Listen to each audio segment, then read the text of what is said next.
Mike, we're all by ourselves. It's just the two of us today. Well, let's cheer everybody up who's listening. Hit the theme song, baby. Here we go. No, wait, is it? Is it ready? You take the good, you take the bad, you take them both, and there you have the facts of life. The facts of life. There's a time you gotta go and show you grow, and now you know about the snacks of life. The facts of life. When the world Ladies and gentlemen, welcome to the Snacks of Life podcast. With your host, the Snack Man, and Mike Rita. This week's guests are Big Terp and other callers. Random callers telling us about getting really high on psychedelic drugs because we're running a contest, and it's going to keep running for a little while longer, Mike. We're running a contest for the best voicemail of your psychedelic trip. You're going to win a prize pack from Second Shot Skateboard Recycling Co. We've got some grinders, and I'm going to send you some snacks personally curated, like the ones you see on the desk right here, from me to you as part of your psychedelic trip experience winning. Yeah, baby. Fuck yeah. You could go home with the snacks of life, or you could go home with sex with my wife. Wait a minute. You sound like Cocaine Brian right now. His wife followed us, eh? Did she? Yeah.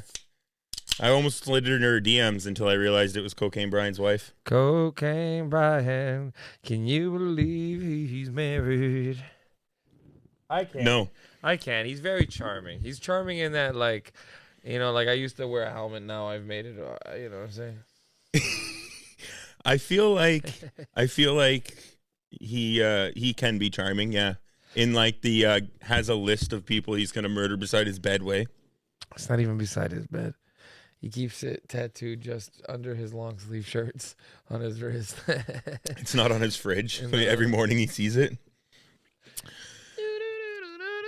So today's episode is going to be full of less poop talk than last week. Now that Kakam's gone, Fucking crack him. And more voicemails from callers and people that just generally are in love with the show. But before we do anything, Mike, there's always the first caller. You know who I'm talking about, right? Yo, it's Headwater.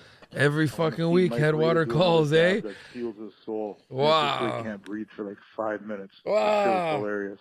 Wow, hilarious. How you going to do that to me? Jonathan Burns Kenman is his full name, I believe.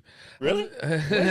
Oh, no. Your battery. Wow. The cracks of life. Dude, the jacks of life. Truth be told is that these peaks, they're temperamental. They really are. The batteries on them are a little wonky, and they're slightly temperamental, because this has been on the charger for quite some time now. This guy's got the charger on bust. Nuts. Yeah, it still thinks, okay, well, we'll have to come back to that, Mike. I'm sorry. Wow, this podcast is already off to a bet. We're fucked now. I'm going to have to smoke that blunt with you. We're going to have... All right, fire it up. Yeah, you know what? These little peewee joints I roll aren't going to do it this week. We should talk about some stuff. Trump is going to jail. Did you see that? Did they finally arrest him? No, they didn't arrest him yet. He's been indicted. They indicted him? Yeah, and because he paid a little porn star Stormy Daniels to not tell people that she peed on him. What are you gonna do? And I believe actually the truth be told about it is that the crime isn't committed in paying her off. It was how he went about paying her off with like funds from the campaign or some shit, maybe like hush money from some source, and then lied about it.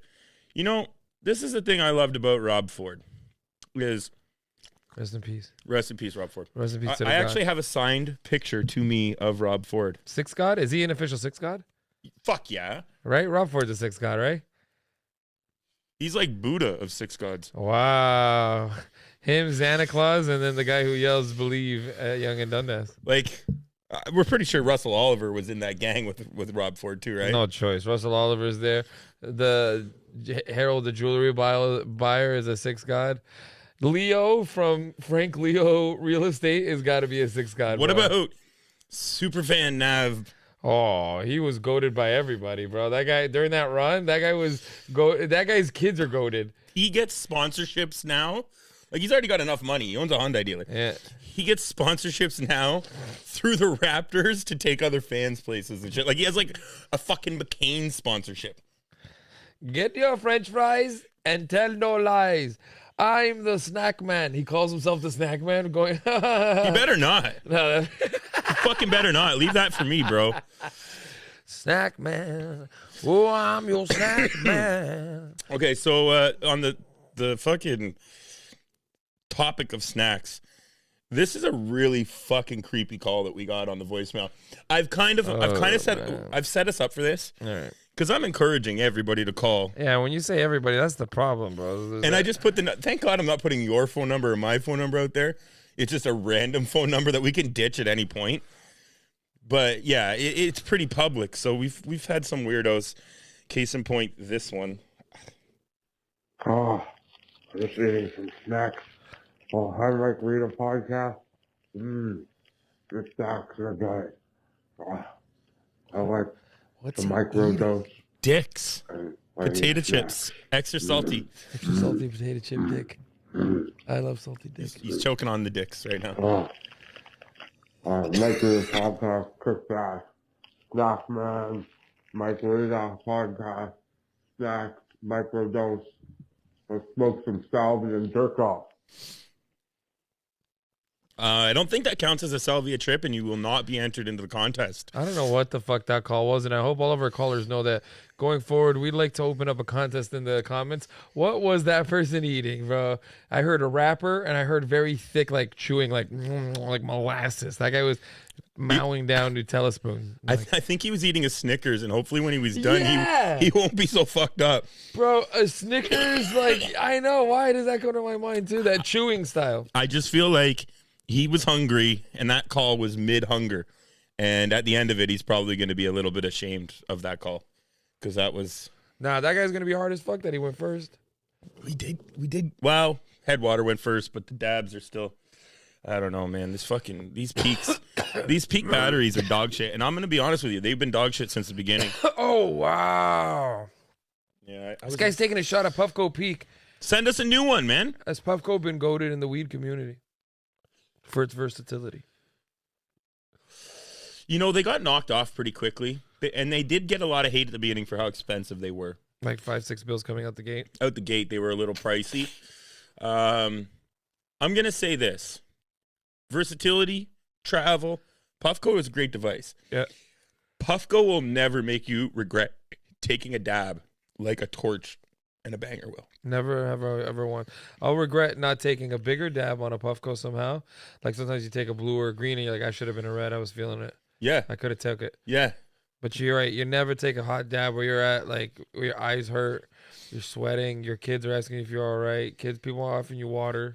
Yeah. Yeah. Like this spit bucket. You're like you're. Dude, taking a dab it's evolved because back in the day, people weren't ready. I wasn't ready for my first couple dabs. And I used to warn people like they were going to go through a cannon. I was like, but you guys, your life's going to change. You're never going to be the same. I like it. The funniest part about it is, and anybody that has given somebody a dab for the first time, especially off of like, let's go back off a swing or off like a T.I. nail or something like. We have to like explain OG that to the people. So T.I. Nail was like the rapper T.I. had come out with these fresh dab nails. Highly educated. Highly educated.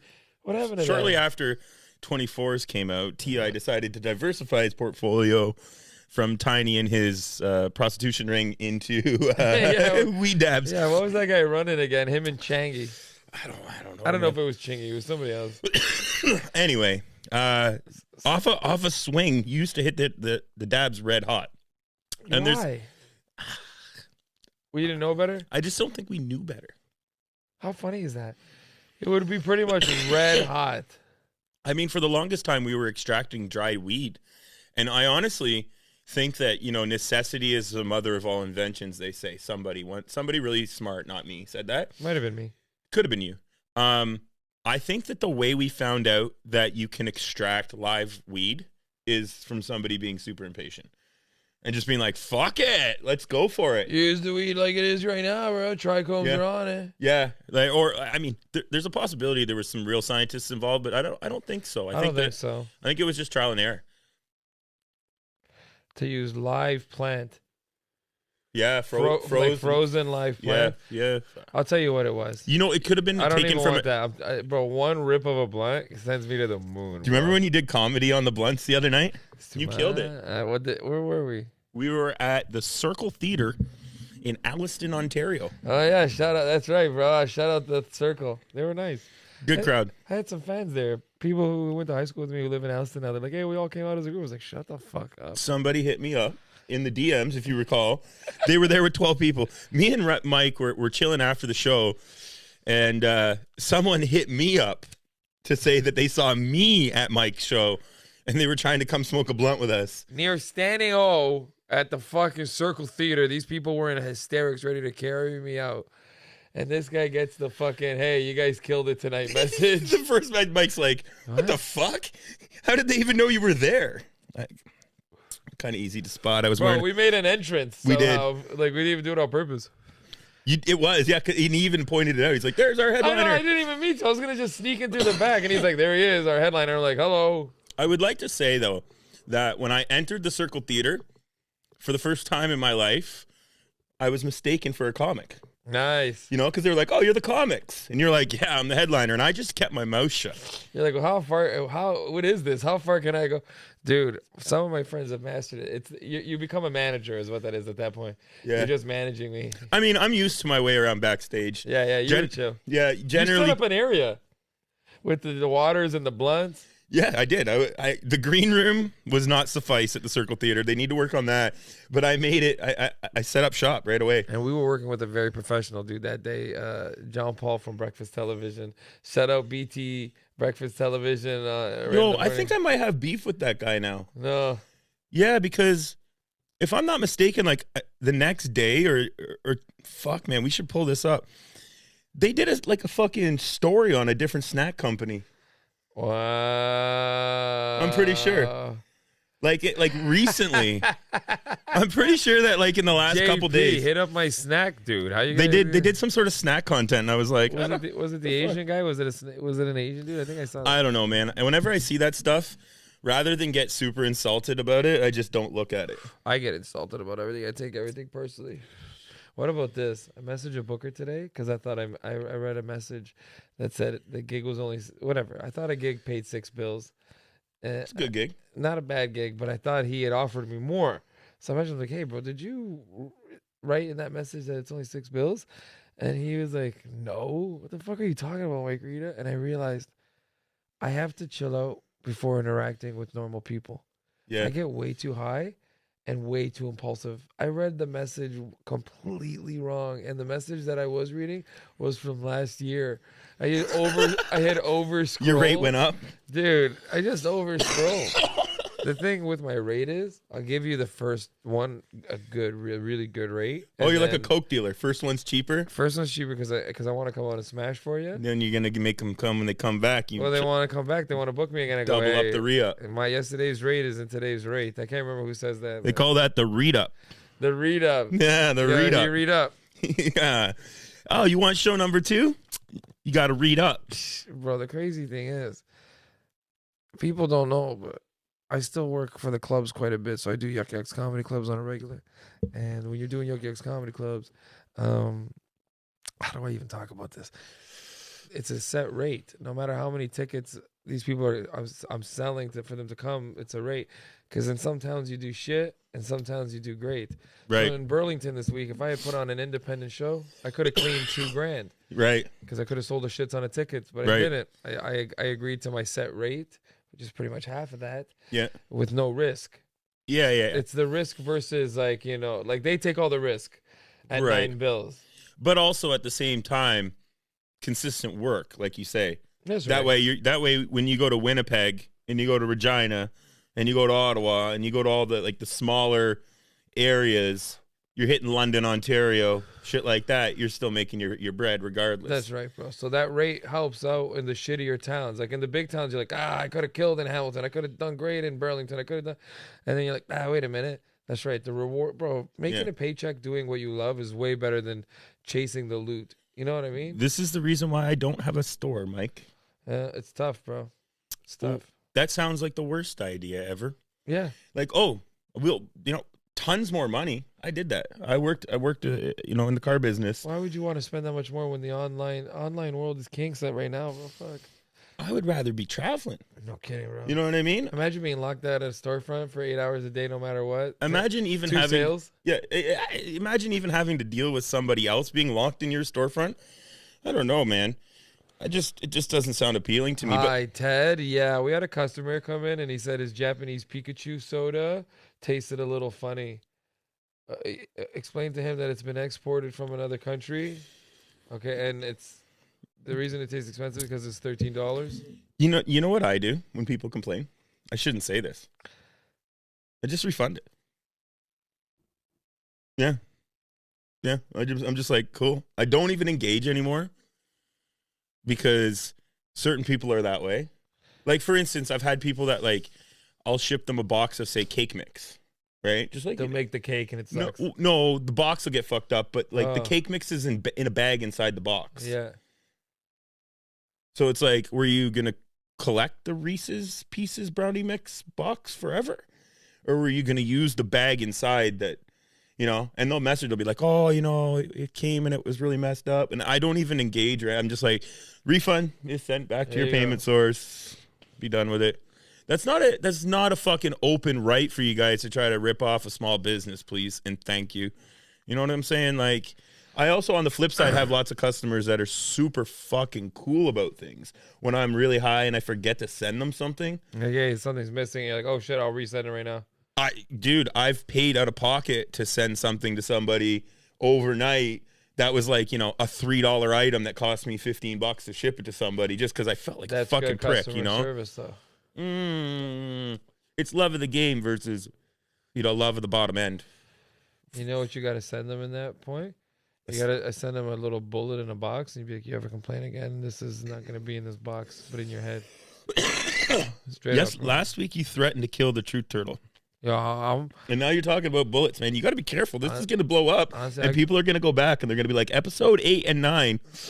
I grew up in the hood, and when you grow up in the hood, everything comes down to straight up death, violent threats. Like, for some reason, when you're just growing up, you're like, bro, that guy, what? He took your 20 sack? Kill him. We're literally at his life over this 20 sack right now just to send a message. There were times. The disrespect is not going to be tolerated. The craziest thing is, like, okay, 20 sacks is an exaggeration, but not really. I know someone who almost fucking got capped over a half quarter, bro. This is 2008. This is the height of the $40 half quarter. This is the height of, like, you know, the game. Like, this is the last good stretch of weed chopping. You know, we're about a decade out from legalization. Still lots of money in the game. We're talking over $2,000 packs. No choice. 2,500 a pee. Yeah. And you know, and if it was a quad, like if I could get Headwater back in the day, it's like $3,000. Oh yeah, you were paying. Yeah, people were still paying $250 an ounce, easy for that shit. Man, people would pay the full 10 a gram. They wouldn't even question it. You know, you'd have your older clientele guys in there, and this is older for me at the time because I'm young. I'm in my teens, or I'm in my early 20s, and then, you know, you'd have guys who were like 35, 40 working construction. They didn't give a fuck. What they wanted was the best weed on site. That's when the pinks hit too. That's when the cushes started to hit. Oh, that's all I sold was pink. Death. Bubba. I also used to sell a weed that isn't around anymore called UK cheese. Oh, no. The UK cheese was the Exodus cut. Remember I used to grow that. Yeah, man. It tastes like black licorice, the real cheese. Bro, it was good. Yeah. People that was like good. the cheese, man. That won a cannabis cup back in that era. Bro, that cheese. Yeah. People disrespect the cheese. Anybody who knows me dearly, they're going to hear this podcast and be like, wow, Reed's talking about the cheese. Get that fuck.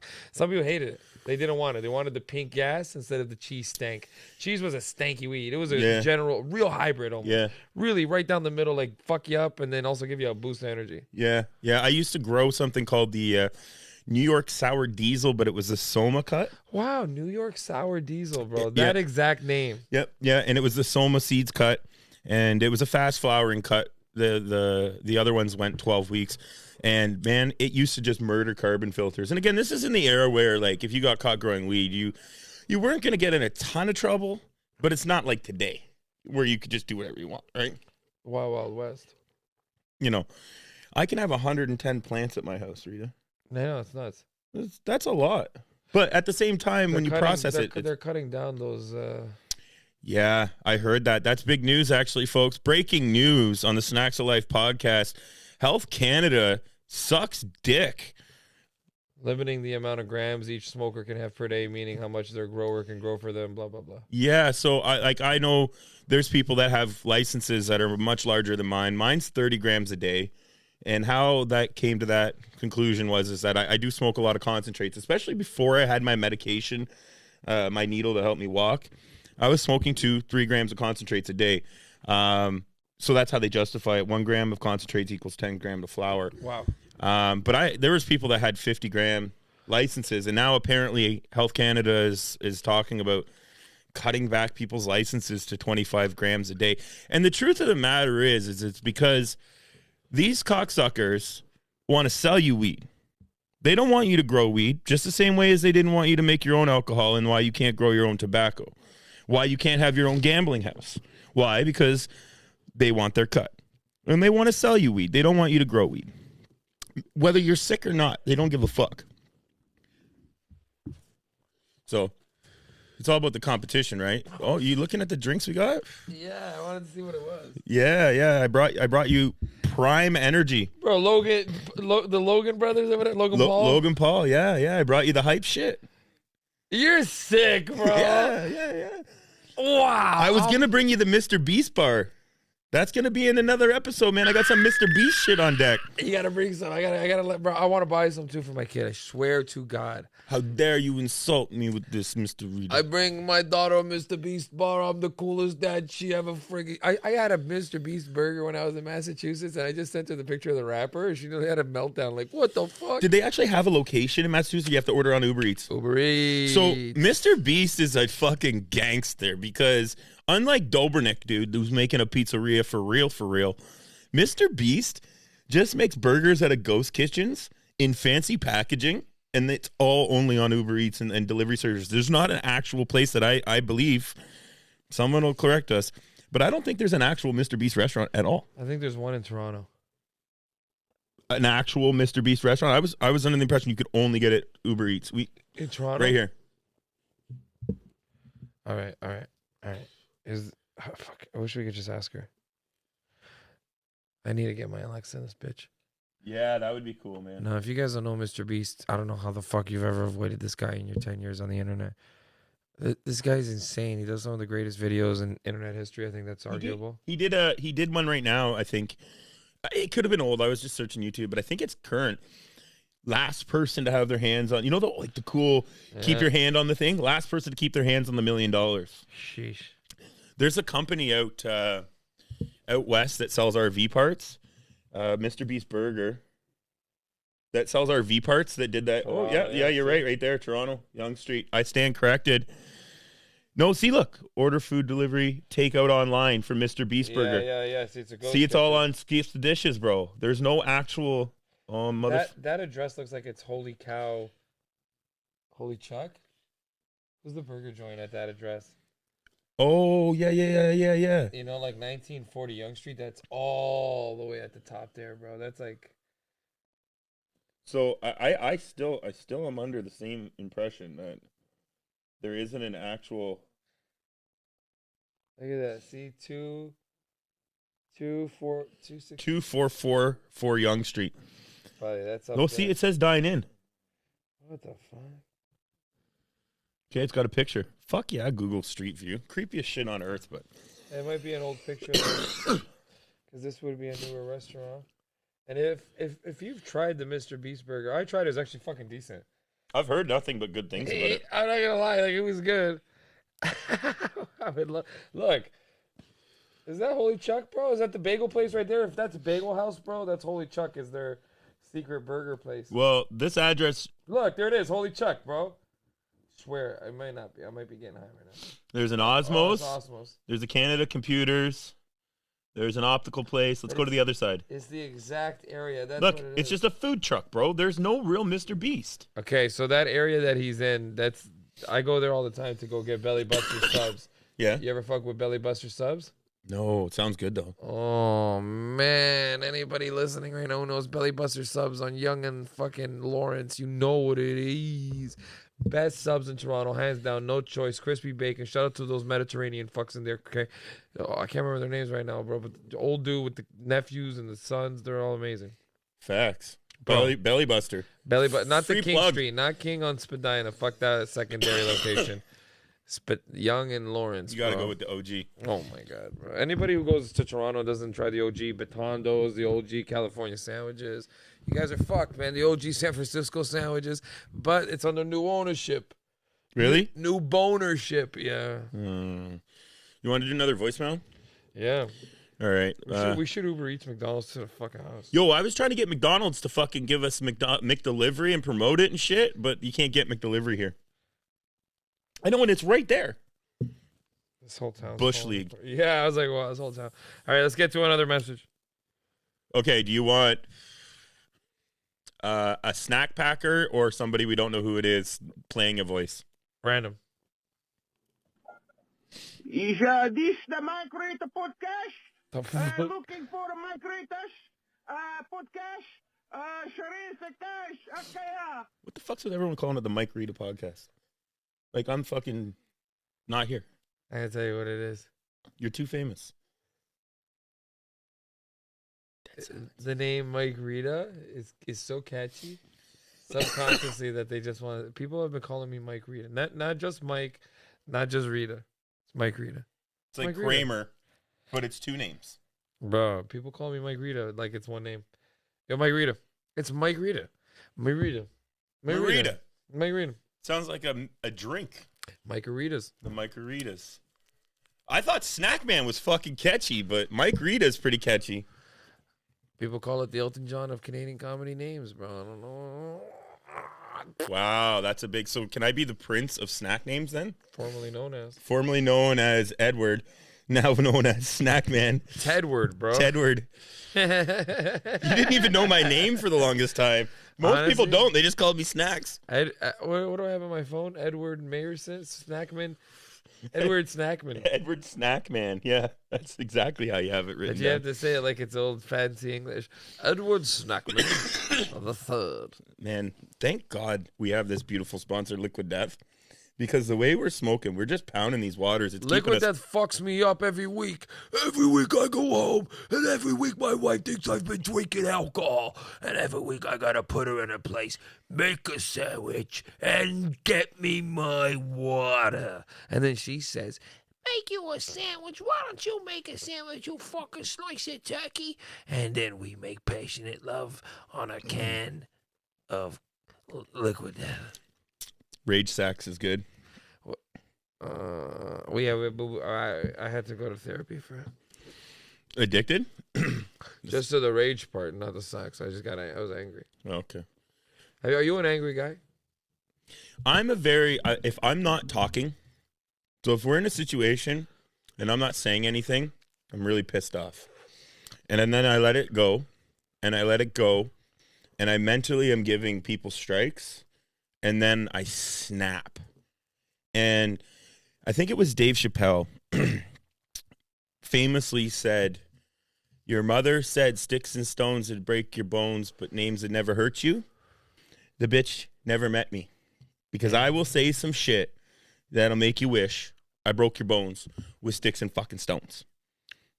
That's how I am, Mike. I cut so fucking deep. When I snap and I start talking, and I'm by that point I black out, and I'm like, I don't call people names.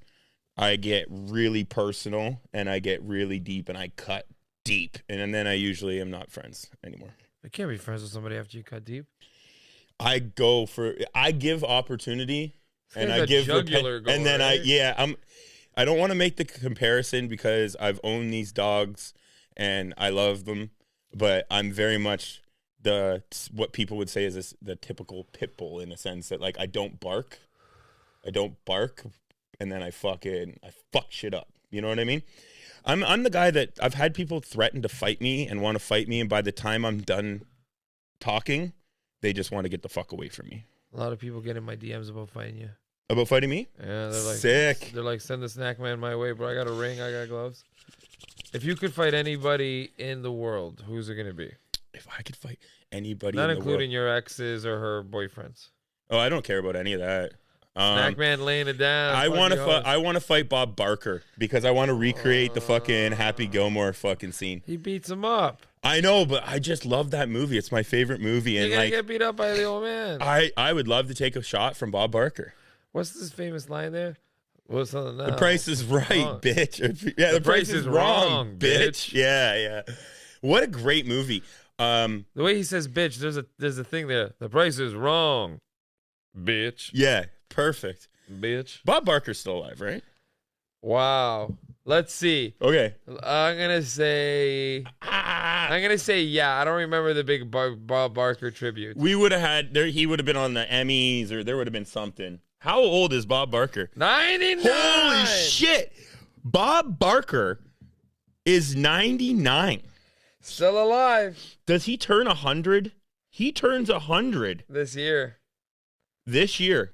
Oh, In December 12th of this year, Bob Barker will be 100 years old. dude, we should have bet how old he was, like it was the price at the end, like the show. Without going over? Closest?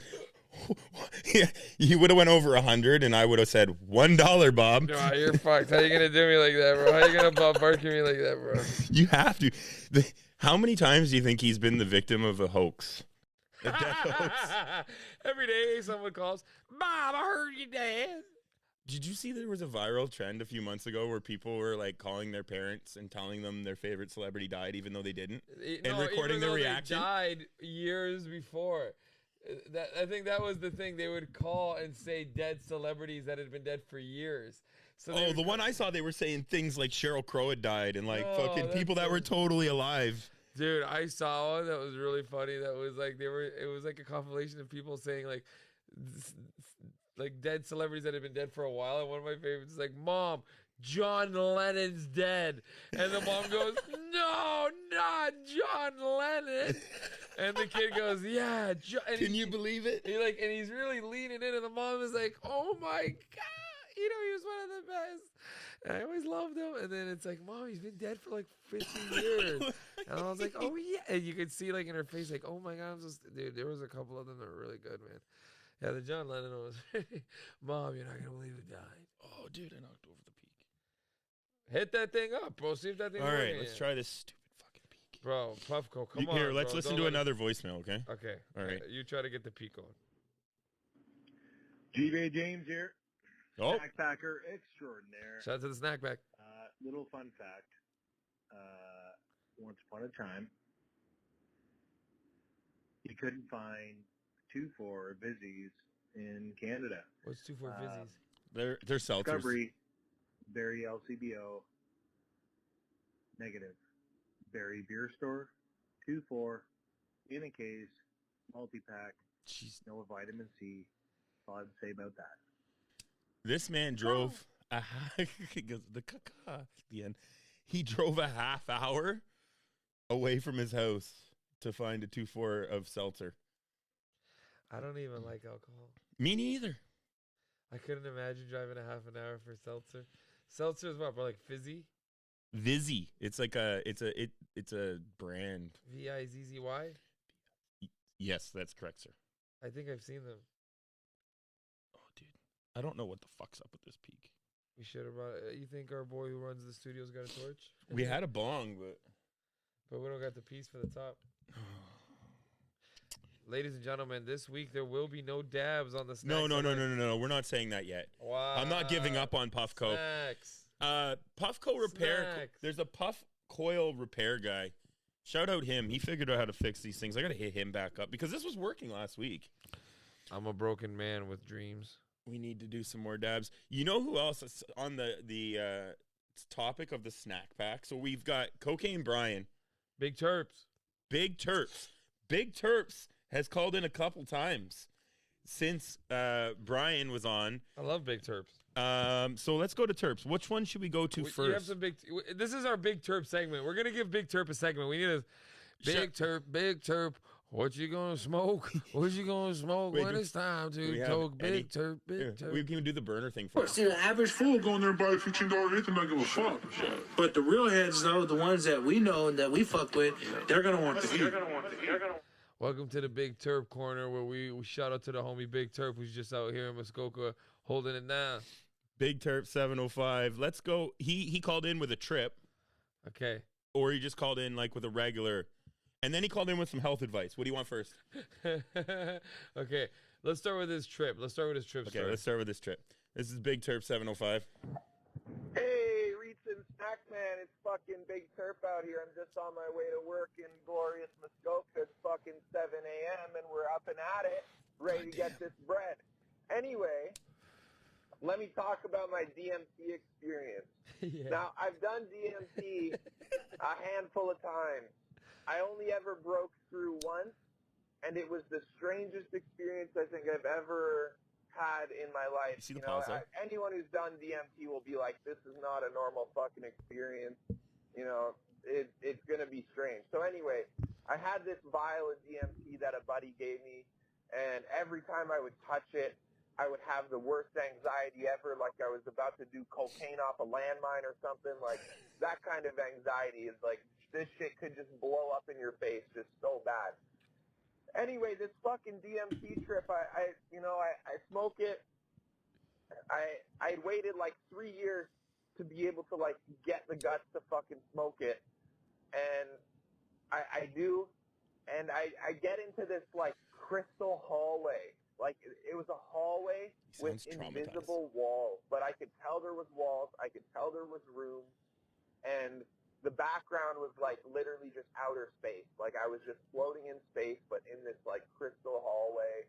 It was weird. So I go into this one room, and there's this like coffin tomb chamber that's like elevated. It has these purple flames around it, and I walk over to it.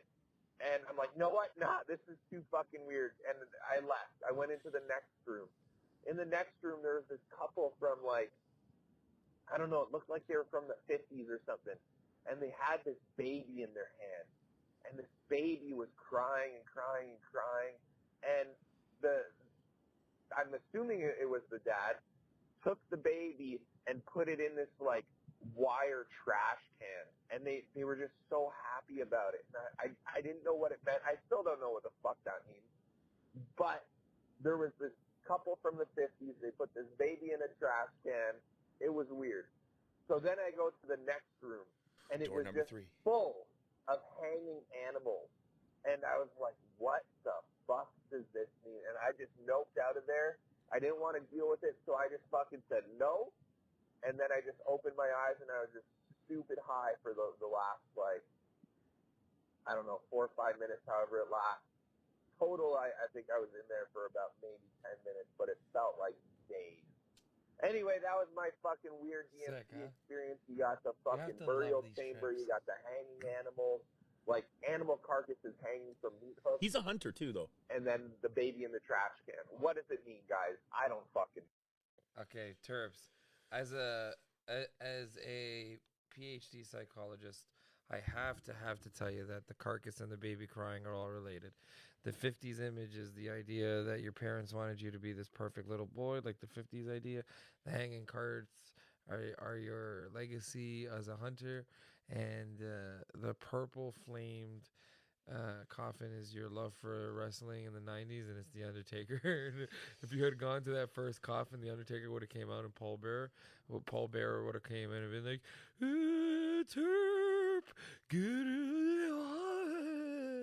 And he would have had to chokeslam him, the crying baby, and the old couple. That's a lot of chokeslams. Dude, I'm going to tell you straight up, Terps. Here comes something that no one expects out of Reeds. I've never done DMT. Really? I've done them all. The other ones. I've done everything. I've done acid. It's not that I everything? You smoke meth? No, I smoke speed.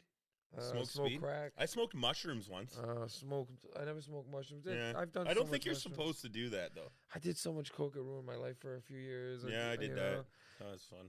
See, the thing about crack is, and this is the truth. Anybody who's ever done crack knows this. You understand why crackheads exist the second you do crack. You get it. I never did crack cocaine for the simple reason that I grew up in a pawn shop. Yeah. It was like my first job. was in a pawn shop, and I knew the way I was with everything.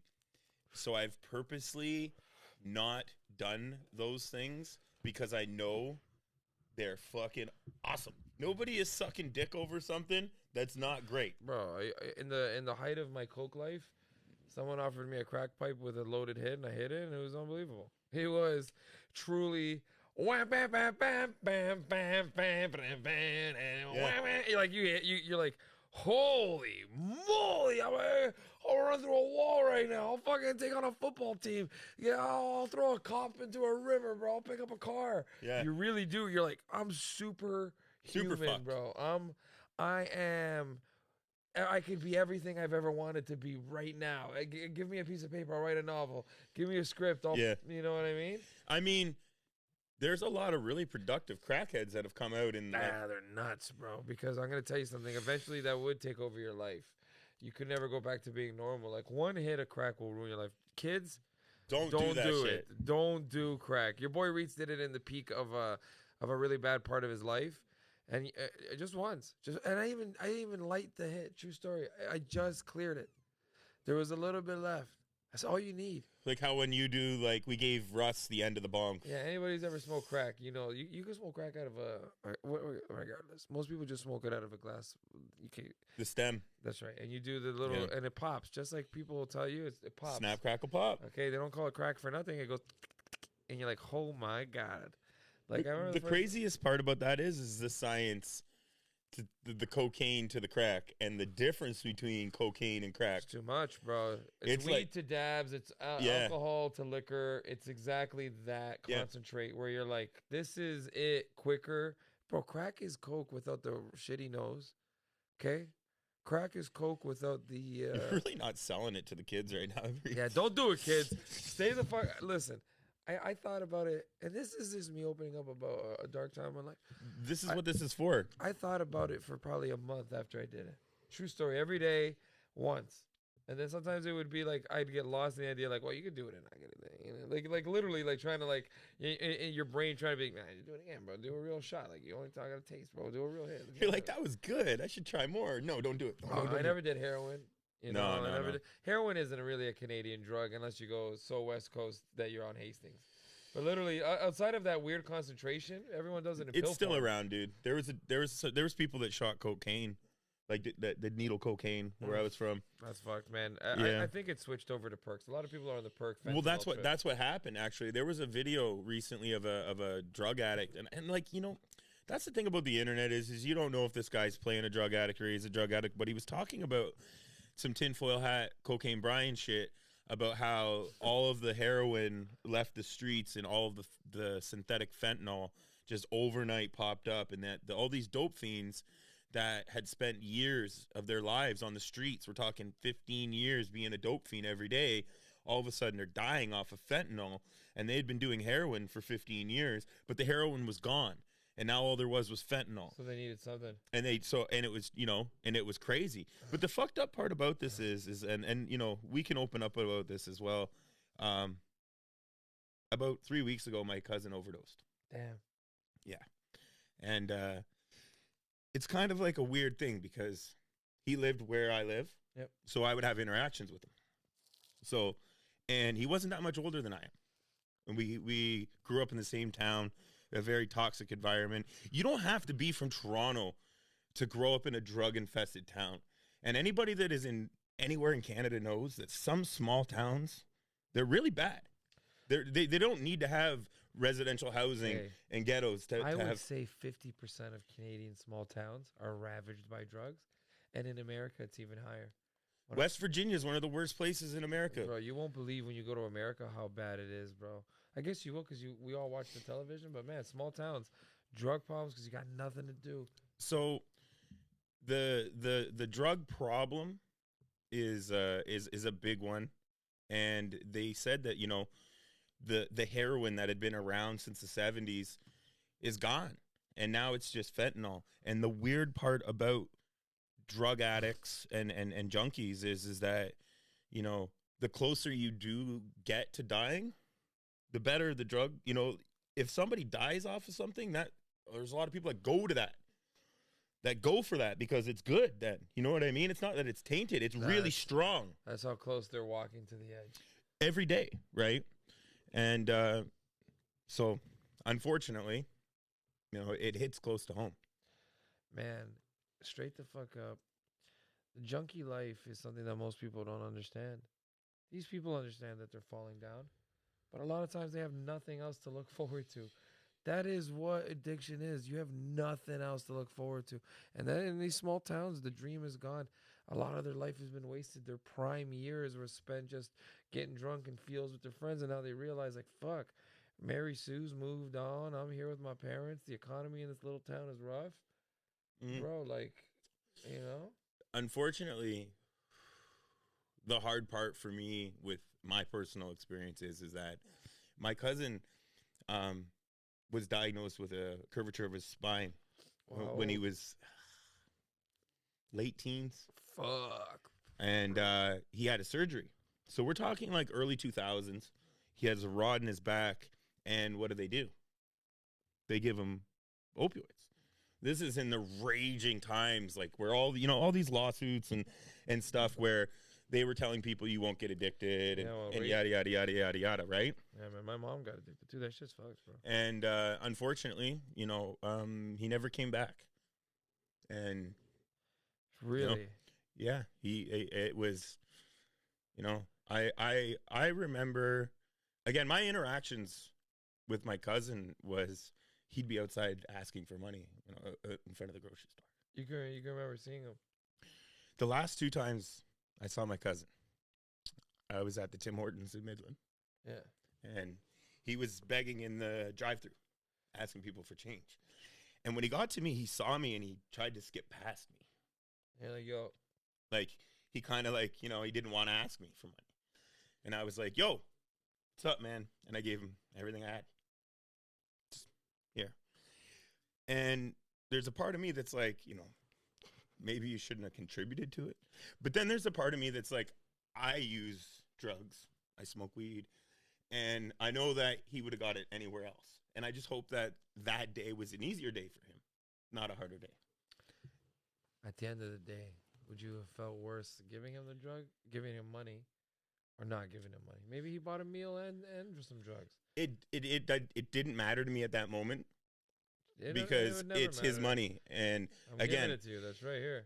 Yeah, what he did with it is not my problem and not my, but at the end of the day, I knew that it would make that day easier. In whatever capacity he was looking for money. Straight the fuck. It would help him up. And society's got to fucking learn that, bro. When I feel the same. When I give a homeless dude some money on Lakeshore, comes up to the car there, hey, you smoke? I always ask him, dude, you smoke? You want some smokes?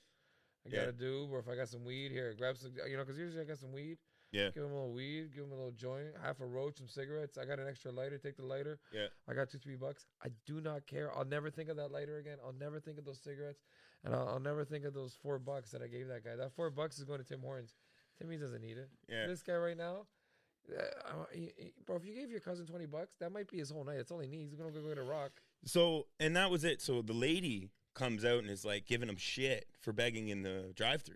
And he's like, no, it's my cousin. It's my cousin. And I'm like, I feel sometimes I want to say to the lady, like, yo, fuck off. Like, but also at the same time, it's a nuisance. And, I recognize that. Right. So he's like, oh, and I'm like, here, man, and I looked at him and I said, hey, man, I love you.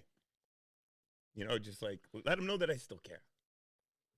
Human interactions like that are huge to those people. Anybody going through addiction, because people just walk by them. Okay, quick story. I grew up in Toronto, and I went to school at Bishop Morocco Thomas Merton Catholic Secondary School on Bloor West and Dundas West. And there was this homeless woman. Can't remember her name for the life of me now. And she used to sit outside. And I asked her, and one time, so we're smoking a joint in the alleyway, and she's a little bit down, and she just does one of those, like, smells good. Right. God bless her. I wonder where she's at now. I hope she found a nice little home or somewhere that's, watching her. She was one of those ladies, she would just sit down and all of her stuff. So she would sit down and all of her stuff was around her. And I remember her, like, jangling as she's looking around down the alley, and she's going, "That's you guys, the kids in the school." And I go over, And I go, and it's almost a roach. I go, you want to finish it? She goes, no, it fucks with my brain. But it smells great. And we're like, oh, thanks. Okay, so I finished it up the roach, and I'm talking to her now. Yeah. So I'm standing there. I just offered her the roach. She doesn't want it. Everybody's walking by. Some of the homies go to McDonald's. I'm over there standing. I go, man, it's cold today. Are you cold? And she goes, no, I don't feel the cold anymore. And I go, you don't feel the cold? And she goes, no, I haven't felt the cold in years. I don't feel it anymore. She's saying it like that aggressively to me. Yeah. I don't Like, feel it anymore. right. Like, you know, it's the way mental illness is. It's just the way they talk. She wasn't trying to be mean to me or anything. She's giving me some fucking... I'm like, oh, yeah? I go, man, what's the hardest thing about sitting in the streets all day? And she goes, people not looking at you, people ignoring you. What the fuck are they... Why are they always ignoring me? And she's saying it with this juvenile innocence almost, where you're like, you don't know why they're not looking at you. Yeah, you don't get it? You don't get it? Like, you're homeless. They don't want to have to deal... With the fact that exists. That exists. They don't want to see you. They don't want to know that you have slipped through the cracks to the point where you're sitting on the side of the road and everything that you own. Yeah. Everything. Yeah. You know, every bag you have 30 bags here in your fucking cart and all that stuff. This is it. This is your life. And you're asking for change. I give that lady change every day. So when I go to McDonald's, my order was $7.80, I think it was. And I give her the fucking, there's $2.25 or whatever the fuck it was you get back. I'll never forget. She'd always say, dangy. And then in grade 12, she wasn't there anymore. And I wish I knew what happened to that lady. Yeah. She didn't say the cold, but it was like January. She didn't say the cold was the hardest thing. Yeah. People ignoring her. Why the fuck aren't they looking at me? They never look at me. Yeah, like, treating me like less than a human. You know? And I'm like, man, that's so funny. I'm over here just talking to you because you said something about the weed. Yeah.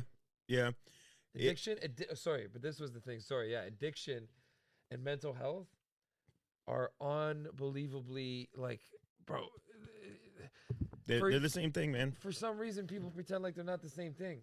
No, they're the same thing. Nobody wants to be addicted to drugs. That's where the mental health comes in. You and I aren't crackheads because we chose not to. For some reason, there's something missing out of these people that doesn't tell them not to. It just tells them not to. Bro, the same thing that tells us not to doesn't exist inside them. Yeah, and I think also too is that, you're doing the drugs to run from something to start with, and then you get stuck in a cycle where you have to do the drugs to not feel bad. The trifecta in this country is abuse, neglect, addiction. Okay, all three of those lead to childhood, like all three of those. Sorry, neglect, abuse, and mental illness lead to addiction. Yeah. Okay. Yeah. You have 2 out of the 3, you're done. Yeah. You fucking are done. You're neglected as a child or as a teen, and you have to go find something else. Boom. You better believe it's gonna be drugs, bro. It's not that I was neglected as a teen. It's that my parents weren't around. They were working all fucking time. So when I got home, nobody was there. When I fucking did this, nobody was there. When they were gone on the weekend. Yeah. You go, you party with your friends, you start doing drugs. Yeah, and I think also too, like, we went through the DARE program. I'm sure you did when you were a kid, and I think that the miseducation in the 80s and the 90s about drugs contributed a lot to this. Marijuana, in the sense that, for sure. Yeah, because they told you that weed was like cocaine, and that's factually just fucking ludicrous. And I think that the miseducation, especially speaking for me, led me to say, well, like, what else are they lying about? Like, oh, I eat some mushrooms. Bro, how and, funny they is told that? me I was going to fucking kill myself. Great point, brother. And I ate these mushrooms and they're pretty cool. So I should probably try the acid. I went to Darien Lake and rode roller coasters on acid, and it was a fucking blast. Okay. Bro, every single thing, you just said you couldn't hit it more. The curiosity that came from the realization that we were being lied to about 100%. drugs 100%. made me more curious about drugs. 100%, man. Okay? 100%. Bro, the idea that once I realized most of the musicians I liked as a teenager were ripped. Fucked out of their tree. Dude, that's what they're famous for. Like Bob Marley, Jimi Hendrix, Kurt Cobain. Dude, any old country musician you hear, they're like, we were on Valiums and fucking marijuana. Johnny Cash. And wrecked heroin. up on alcohol and just doing fucking, you know what I mean? Yeah. Percocets. You're like, Jesus. What's the one Quaaludes? Quaaludes. Dude, they used to love Quaaludes back in the day. Cosby. Like, dude, all these guys were all kinds of fucked up. Pryor, Carlin, anybody who came from the 60s, 70s, 80s. Well, look at fucking Kinnison. One of the greatest comedians. And, like, literally there's stories of him being stuck doing cocaine and having to, like, run to the comedy store to do his set from the house and like going right back to the cocaine. I got a great Sam Kinison story. Awesome. I got to work, God bless his soul, with Mike McDonald, Canadian comedy legend, did Just for Laughs for like 30 years in a row. My House, My Rules, all the great stuff from the 90s. You can find it on YouTube. Mike McDonald, boom, it'll be here. Not to be mistaken with the Mike McDonald from Mad TV. This is Canadian Mike McDonald, very, very famous comedian in Canada. I got to tour with him for a few weeks. So we did, I think, 4 weeks on the road. London, Kitchener, fuck, I think Hamilton. I can't remember the other. I don't remember anymore. It might have been just those three. And then, so whatever. We do 3 weekends in a row. I get to work with this guy. This guy's an icon for me. I have an old record of his at home and everything. So he doesn't really open up to me the first weekend. He doesn't really talk to me too much. It's okay. Older comedian. I'm a young opening act. No big deal. I understand how it is. Like, let's get back to the hotel. Could you give me a ride kind of thing? No biggie. Second weekend, I murder. He really likes the way that I'm hosting. I listen to all of his tips that he had given me the week before. Third week, we're working. Oh, I know where we are. We're in Halifax. Bro, we're at the Halifax Yuck Yucks, okay? The hotel is connected. And believe it or not, bro, you actually shared a room. Not shared a room, shared a giant suite. So it's like living room. Right, big, bro, two it's bedrooms. 2 bedrooms, dog. Right, 2 bathrooms. It's crazy. It was actually 3-bedroom, 2-bathroom suite in Halifax at the Westin Inn. Shout out, one of the oldest hotels in like Nova Scotia. And the nicest beds out of a hotel chain. Dude, it's so sick. Heavenly bed? Bro, haunted hotels. I love that shit, you know? So we're over there. Finally, I get this guy talking. I'm smoking some pot. He's chilling. He's watching me do dabs. Right. And he goes, "What is that?" I go, "I'm doing dabs, man. They're like concentrations of oil." He goes, "What? I thought you were smoking drugs, like drugs." I go, "No, man." He goes, and I go, "Man, is that for real how you got sick?" Because he caught hep from all the needles. Okay. From the needles he used to do. He used to love heroin. Yeah. So he used to love heroin, and he goes, "Yeah, man, true story. It's true, man. I did get hep from heroin." I go, "That's nuts, man." He goes, "Yeah, man, you know, because I didn't know you did drugs like this." And I go, "It's not even that drugs, just marijuana." He goes, "Yeah, it looks nuts, though." So It does, though. In the defense of anybody that's and older. he's like 60. Yeah. So at the time, he's like, "What the Fucking fuck are you-" crackhead? Yeah, what are you doing? It looks like crack. And maybe in his 50s. He might not even, but whatever, bro. He's older. Okay? This guy starts talking about LA. He starts talking to all these famous comedians. I'm not even really listening until he mentioned Sam Kinison. He goes, "You know, Sam and I go, "Sam who?" He goes, "Kinison, you know?" I used to work with Sam when I was in LA Comics. Sam and I came up together. Like, I saw him when he was still kind of like a preacher before he was like the famous Sam Kinison with the hat and all that stuff and the long like trench coat. I was like, "No way." He's like, "Yeah, man, I was the first person to ever do heroin with Sam Kinison." I go, "What, Mike McDonald?" And he goes, "Yeah, man, you want to hear a great story?" So wait, Sam Kinison's first time doing heroin was with him? It was with Mike McDonald. Wow. Oh, sorry. Mike McDonald's first time was with Kinison. Yes, that's right. Makes more sense. Sorry, bro. You know what I'm saying. Yeah, I know. When you said it back to me, I was like, correct. No, that way. So 'Kay. Sam Kinison he's already doing heroin. Yeah. Mike McDonald, they're at a party. He walks into the room because he's like, "Where's Sam?" And someone's like, "Oh, he's in the bedroom or some shit." So he goes into his bedroom. He's there with some chicks, and he's getting ready to do heroin. And Mike walks in. He goes, "Yo, man, can I try that with you?" And he goes, "Sure can, Mikey. One more soul, and I get mine back." And he's like, "What? What a Kinison thing to say, Bro, I always remember that line. One more soul, and I get mine back." And it was like Mike McDonald, when he told me the story, he was like leaning in, like almost scary. Like, I was like, "Whoa!" He was like, "Yeah, man." Sam Kinison said that to me the first time I ever did heroin. And they ended up doing heroin together, and ended up fucking killing him years later because it destroyed his liver. He got hep C and it killed him. Yeah. But bro, that's a great person you brought up, man. Sam Kinison. Bro, I don't have no connection to Sam Kinison who said that story, but I'll take it, bro. Like, you know, a direct Sam Kinison heroin story. Come on, That's baby. That's a big one, man. Recipe Kinison, Recipe McDonald.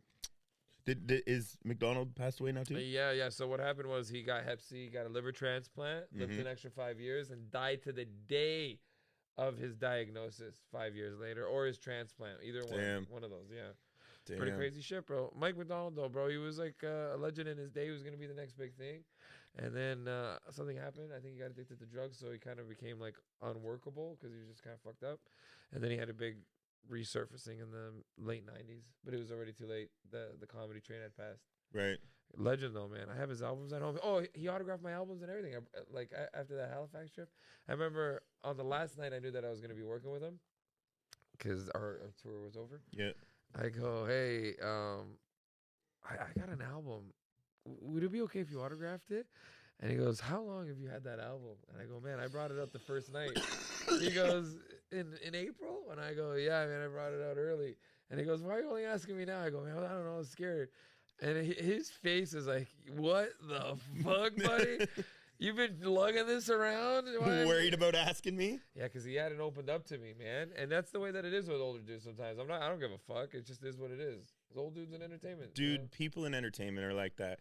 A lot of people ask me, I mean, you've seen me backstage with rappers backstage at Rolling Loud and things like that. And I never ask for anything. I try my hardest not to ask for anything. I know, bro. It took me weeks. So when I first met Trippie Redd, I met Trippie Redd. He was opening for G-Eazy in Toronto back-to-back nights. And I first met Trippie Redd, and he said to me, you getting into the prime? Yeah. All right, pass me that one. I'll crack it. Yeah, you're going to do it? Yeah, we'll do it together. I first met Trippie Redd. He was opening for G-Eazy. 2017, I believe, in Toronto. Okay, tell the story. I'm going to go pee, and then we'll drink it. Okay, let's do it that way. Okay, so Trippie Redd story. So he asked me, are you familiar with my music? And I was like, nah, I have no idea who you are. I'm just here to, see my friend. My friend's a tour manager for a lot of different artists. And we hung out for 2 nights. We saw G-Eazy. And on the second night, he left the show and he went over to the Phoenix. And he did a cameo. At the time, he had the song, it was like Dark Knight with Travis Scott. So I think that was the name of the song. And he went over to the Ty Dolla $ign to do a cameo appearance of the song. And as he was leaving the Phoenix, there was a fan out on the sidewalk, and I was walking in the entourage. And he touched the kid, or he like shook the kid's hand or something, and the kid said something really creepy, like "I'm never gonna wash my hand again" or something very odd. And I made a comment about it, and then he asked me, "Do you want a picture?" And I said, "Nah, I'm good." And he kind of looked at me and gave me a look like, "What?" I was "No, I'm good, man." And he said, "I'll see you again." And then the next time I saw him was in Detroit. And when I was introduced to him by my friend again backstage, "Hey, Trip, why don't you meet someone? You remember this guy?" And he's like, "Yeah, you're that guy from Toronto that didn't want a picture." And I was like, "Hey, what up, man? How you doing, man?" And by this time, I was a fan. He had turned me into a fan. I enjoyed his character and so forth. And then I went to see him in Metro this past year and made mention that, "Hey, man, we've never, ever actually taken a picture." And it's weird because I'll be places and people will like try to say that, if you're really hanging out with these people, why aren't they shouting you out? Why aren't you getting things and stuff like that? And I think the reason why you're around is because you don't ask for things, like even taking the picture with Jid the other week, I never asked for the picture. It was somebody in my entourage that asked for the picture first. And then I was like, okay, yeah, maybe I'll take a picture too. Actually, then. You know what? That's an OG move, though, from a friend. If there's somebody there with a camera, and they can be like, "Hey, let me get a quick picture of you guys quick together," and then you can just be like, "No." This guy said, and this is the OGG move. This guy said, "Hey, man, can I get a picture with you?" And I was like, "Yeah, man, I'll take that for you." And then I was like, "Hey, man, you want to take me on one on your phone and send it to me?" Nice. And I didn't bust my phone out or nothing. And then I got him to send it to me. Buddy, classic switcheroony. Yeah, because again, you don't want to come off like you're there for any sort of ulterior motive, and then that's how you get invited back to places. You know what I mean? Like I was at Rolling Loud second night. The first night I was backstage with Trip, so I only had credentials for the first night. But I was back hanging out. I was talking to people. I was talking to the stage managers. I was talking to the security. I'm introducing myself. I'm the snack man. What's good? I had a bag full of snacks. I'm giving people Twinkies. I'm smoking blunts. I'm being myself. And then they're like, oh, what are you doing tomorrow? And I had a regular GA wristband. And I was like, oh, I don't have credentials for tomorrow. They're like, just come on back, man. Just, we'll hook you up. We'll see you tomorrow. Yeah, so then I went and I hit up Maker Pizza. Shout out Maker Pizza in Toronto. It's a great pizza. I don't care what Dave Portnoy says. He didn't like it. Nah, he didn't. He got a quick one though. But and I brought 2 Maker Pizza on Sunday. What did he give Maker? Do you like remember? a 6? Ooh. Pepperoni? He just eats cheese. Yeah, he just eats the cheese. I think they just rushed it out. It was very sloppy. And Maker is kind of a sloppy pizza, let's be realistic. It is a little floppy, and he doesn't like that. But he's also a little bit of a snob when it comes to pizza, so it is what it is. But moral of the story is I brought Maker to the people at Rolling Loud. So I went back and I was like, security, here's a large pepperoni pizza from the snack man. Distribute it. Head of security. Went to the stage manager. Where's the stage manager? You're just stage manager? Large pepperoni pizza from the snack man. What's good? Distribute to everyone because everyone's hungry. Whatever. So then I had no problems. No problems. I walked around. They're like, nah, man, he's good. I walk around with bags full of weed, go through the metal detectors, whatever, man. I walked anywhere I wanted. Brings in a 9 and a Glock. He's like, yo, well, I'm the snack man. Pop, pop, pop. Funny story. Did I ever tell the story about being searched at Rolling Loud? No. Wait. Okay, yeah, wait. Should we get in the primes first? What should we do? Yeah. Let's hit the primes. You want this? Yeah, I'll hit it. But now listen. We gotta clear all we gotta clear all legal things here. We do not support Logan Paul. No. Especially that bullshit. He's the one that does the boxing, right? Both of them do. Logan Paul does wrestling, and the other Paul does boxing. Jake Paul does boxing. Whatever the boxing one guy is, that's totally phony, man. And anyone that this is coming from someone that went to the Mayweather-McGregor fight in Las Vegas. No. Yeah, man. I sat in my ticket face value was $10,000 US for that fight. All right. We'll get to that in another episode. You're like, that's another episode. So Logan Paul fight, whatever, yeah. Bullshit, man. That's all fake, man. That's all phony, man. Any real boxer is going to destroy that kid. Any real boxer. So he already lost, I think. I'm pretty sure he did. He lost last week, or like 2 weeks ago, but he is it's good business, man. Oh, dude, this shit is selling like fucking hotcakes, bro. There's a whole. You know what's gonna happen is they're just gonna sell out to Coke or Pepsi for fucking like how everybody else. Yeah, like the vitamin water people. Yeah. All right, cheers. This is orange mango prime energy. It smells delicious. It does. Now we should mention that this has like very little sugar, 0 sugar, 300 milligrams electrolytes. It's vegan. Oh God, it's vegan, Mike. The fuck? Contains tree nuts. And 200 milligrams of caffeine. No sugar. Okay.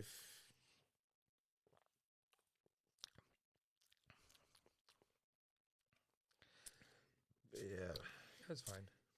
That's not as bad as it could be. Are we comparing it against Red Bull? Is that the standard of energy drinks? Of course, bro. I think so. I smash a Red Bull. I love a Red Bull. And the Red Bull flavor at the beginning, people weren't hot on it, but it became an acquired flavor. That's right, because it was weird. It was like, what the fuck is this? And then now you're like, I don't even think twice. I'll smash already. You know what's funny is I associate it the same way I do with mushrooms. Because in real life, and I say real life, I don't eat mushrooms. Yep. I don't eat mushrooms in spaghetti. I didn't eat Tim Hortons chili for years because it had mushrooms in it. Don't like mushrooms.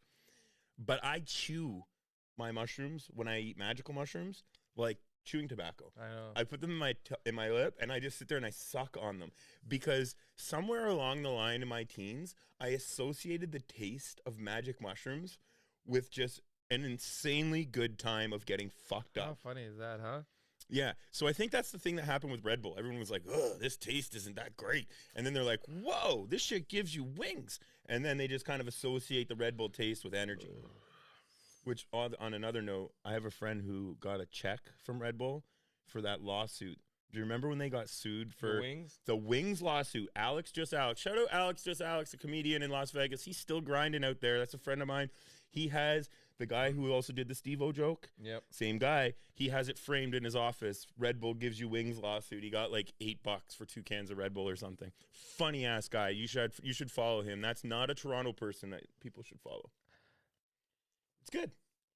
It is good, isn't it? Don't you want to hate it so bad? I do. It's the same as the other one. The other one that wasn't an energy drink, I said, it's supposed to be horrible. It has no sugar. It tastes great. And it doesn't have that weird aftertaste of no sugar shit. That aspartame. The gross chemical taste. It just tastes like a good orange drink. I can believe in the science that we're getting that good at these chemical mixes that we're like zero sugar Coke is better than real Coca-Cola. I'm not going there. Bro. You can go there. I'm not. 100% no choice. The guilt of the Coca-Cola alone ruins it. You know that the zero sugar stuff, so it's like sugar alcohols. And if you drink too much of it or you ingest too much of the zero sugar shit, it gives you the shits.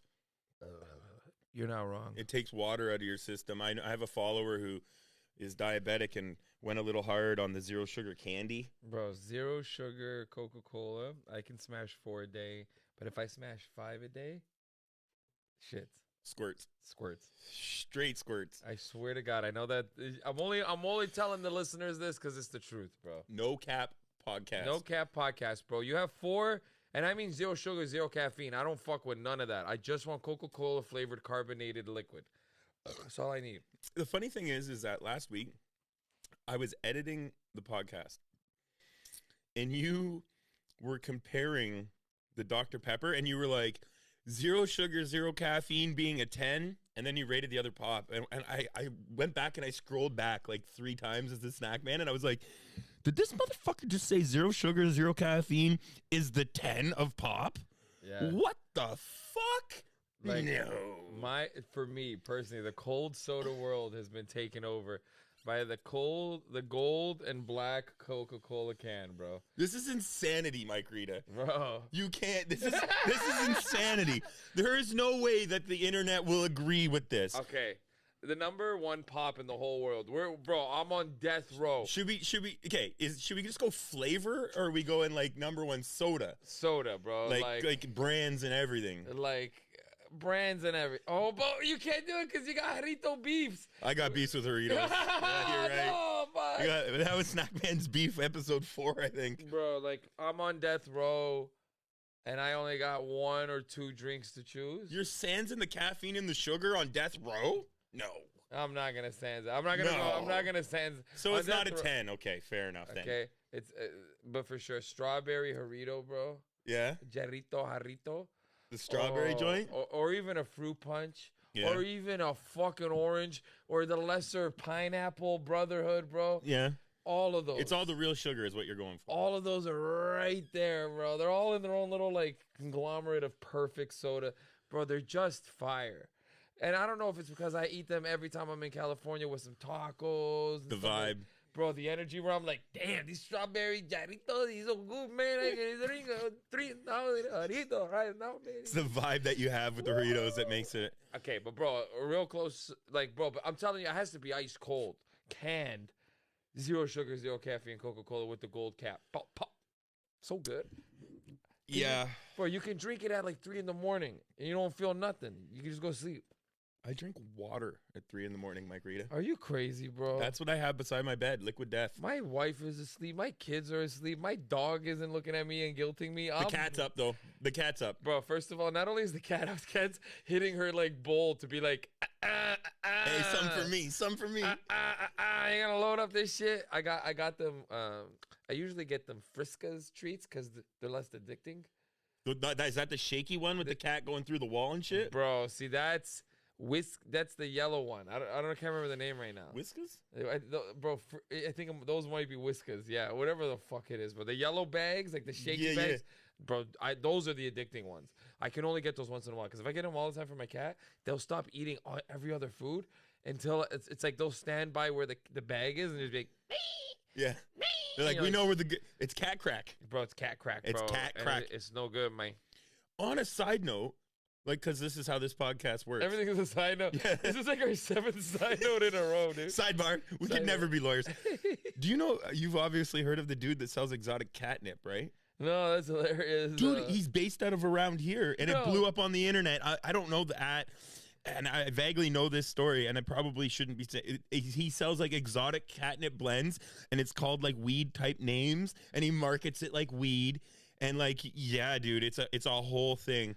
I'll put the ad up. I'll find it and I'll drop it in the. I gotta I'll get drop my it cats some catnip. They haven't had catnip in years. I didn't like what it did to them. It made them weird. Dude, bro. he's got blends. He's like hitting sativas and indicas and like catnip. All these different weird catnips. I used to like putting it in the carpet. So I have a short hair carpet in my office. So it's really like like a little tight carpet, So it's easy to vacuum after. So you throw a little bit in the carpet and you just let your cat just rub, bro. They rub themselves and they go nuts. Start making noises you never heard, purring louder than you. You're like, what is going on, bro? Flip flopping on the floor. Exact same way that the crackheads do. Bro, it's all crack. It's crack. It's cat crack. Okay, so we've had a little bit of time for the prime to sit. Yeah. Bro, as far as energy drinks go, this is going up against the king. So let's say Red Bull is at least a 9.95. Yeah. In the energy drink world, okay? Wait. What about the glass Red Bull, like the OG syrup one that fucks you up? That's like literally. Never ever had it. You've never had it? No. Oh, dude, the next time I find it, we're doing it on the podcast together. It is fucking. It tastes just like Red Bull, no carbonation, syrup. Yeah. It's about this big, and it is speed. I've had some good energy drinks throughout my life. I'm gonna shout out. Is it Monster? Yeah, it's Monster, and there's one other company that they all make a bunch of flavor. Who makes the coffee one? That's really good? I think it's also Monster. Monster Java, yeah. Yeah, Monster Java, bro. That was pretty good too, bro. Okay, so where are we putting this? Now that we know that we have an education in energy drinks, this is a quality product. Also considering zero sugar. I also love the can. I'm not gonna lie. I like the black cap on top. You know that he did a lot of market research on that. That looks cool, bro. It just does. looks cool. It looks like it's easy to tell which can it is if it's in something because they're the only ones that have this can, bro. Right? Okay. So quick thing. If you've ever noticed, Coca-Cola, Sprite, ginger ale all have different bottles. Why? So when you put your hand into like a cooler, you know the difference. That's right, bro. Coca-Cola has the little round bottom with the little bulge in the middle. Sprite is almost perfect the whole way through, except the ridges, dimples on the bottom. Okay, yep. And a ginger ale is like a cone. If you look at the bottle, it doesn't feel like any of them, so that you can know exactly which one it is without fucking looking, bro. They're sick with that. Coca-Cola trademarked the bottle, bro. So they're smart. Like they that's what I'm saying. There was market research done. So in the branding, first of all, this name and Prime. Beautiful. What is it? Doesn't even mean anything. Prime. You're in the prime. You couldn't call it great. You call it Prime, dude. Funny. Okay, but good. Look, Prime. Logan's aside, blindly, I love the look on the can. I love the feel.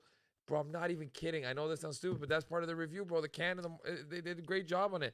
The size of it, it's not too big, not too small, bro. And I swear to God, this is the same amount as a regular can of pop, but the slim can. Shit, and it's so much more enjoyable in your hand than the little stubby can. Agreed. Okay, I'm not gonna lie, bro. This is equal to a Red Bull, bro. Yeah, man. And given that there's zero sugar in this and it doesn't taste like dog shit. It does not taste like dog shit. Hits like a motherfucker. The aftertaste is so sweet and orangey and mangoey that it's good. It is really good, bro. It's really good. I don't want to like it. I don't want to like it because, as I said, Logan's aside, bro. Paul's aside. Yeah. This is an absolute fire energy drink. It really is. I can't. If there is a 9.5, okay, there's no such thing as a perfect energy drink because I don't know. The closest would be a Red Bull. This is it. This is fire, bro. Orange Mango Prime energy drink. If this was the same price as Red Bull, that's right. I'm choosing this. I'm choosing this, especially with the flavors. And like I've been getting into the Red Bull flavors because Red Bull diversified the portfolio with flavors, and their flavors are hit and miss. Let's be realistic, man. That apple fig one was weird. I'm taking this over a Red Bull. Damn, bro. These are 2 for $5. I'm copping a whole bunch of them. You know what I'm saying? Like if they were like the cheap energy drink can we get these in Canada right now? I don't believe so, but you can get them on the website. Yours? Yeah, raresnackstoronto.com. And if you're Mike Rita, you could just get them from me because you have access.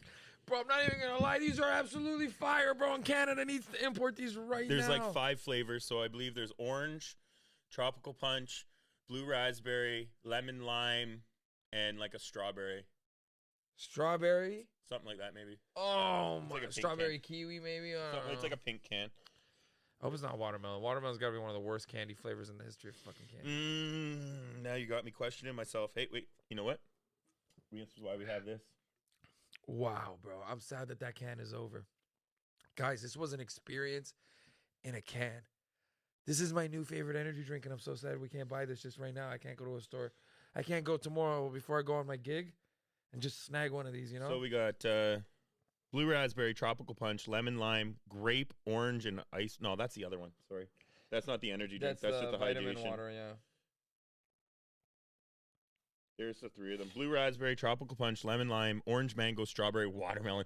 Fuck, they hybrided the strawberry. Bad move. How are you going to do that to strawberry, bro? One of the great flavors of our times. They really are doing strawberry dirty, putting it with watermelon. Yeah, bro, watermelon, bland ass. Strawberry lemonade, banger. Yeah. Banger. Yo, hey, lemon don't fuck around, bro. Straight the fuck up. Lemon helps out a lot of flavors, bro. Lemon pepper, you know. One of my favorite Mountain Dews still, and I think you can still find it in stores in Canada, is the Spark. It's raspberry lemonade Mountain Dew. Yeah, I remember that. Super fire. Oh my God, that prime drink was a 10, bro. I'm not going to give it a 10, but you definitely need to try it, and I don't say that very often. The fact it has 0 sugar is insane to me. It's so good. I tried the other one, the hydration. It was good. Taping next week, bro. I need one of those before the taping. So this is actually going to air the day before your comedy special. The people that are listening to this right now, it is April 7th, I believe. That's Saturday. So tomorrow night. Friday is April 7th. Yeah. So if you're listening to this, that's tonight. Tonight I'm doing my practice run at Yuck Yucks in downtown Toronto, and then the Saturday is gonna be mental. Bro, 100+ tickets sold in the first 24 hours. Dude, everybody's coming out. I've seen every person in Toronto is stoked on this show, I'm not even going to lie. Yeah, bro. It's one of those things where it's going to be one of those things like, were you there that night? Were you there that night? Reed's taped this thing at Yucks.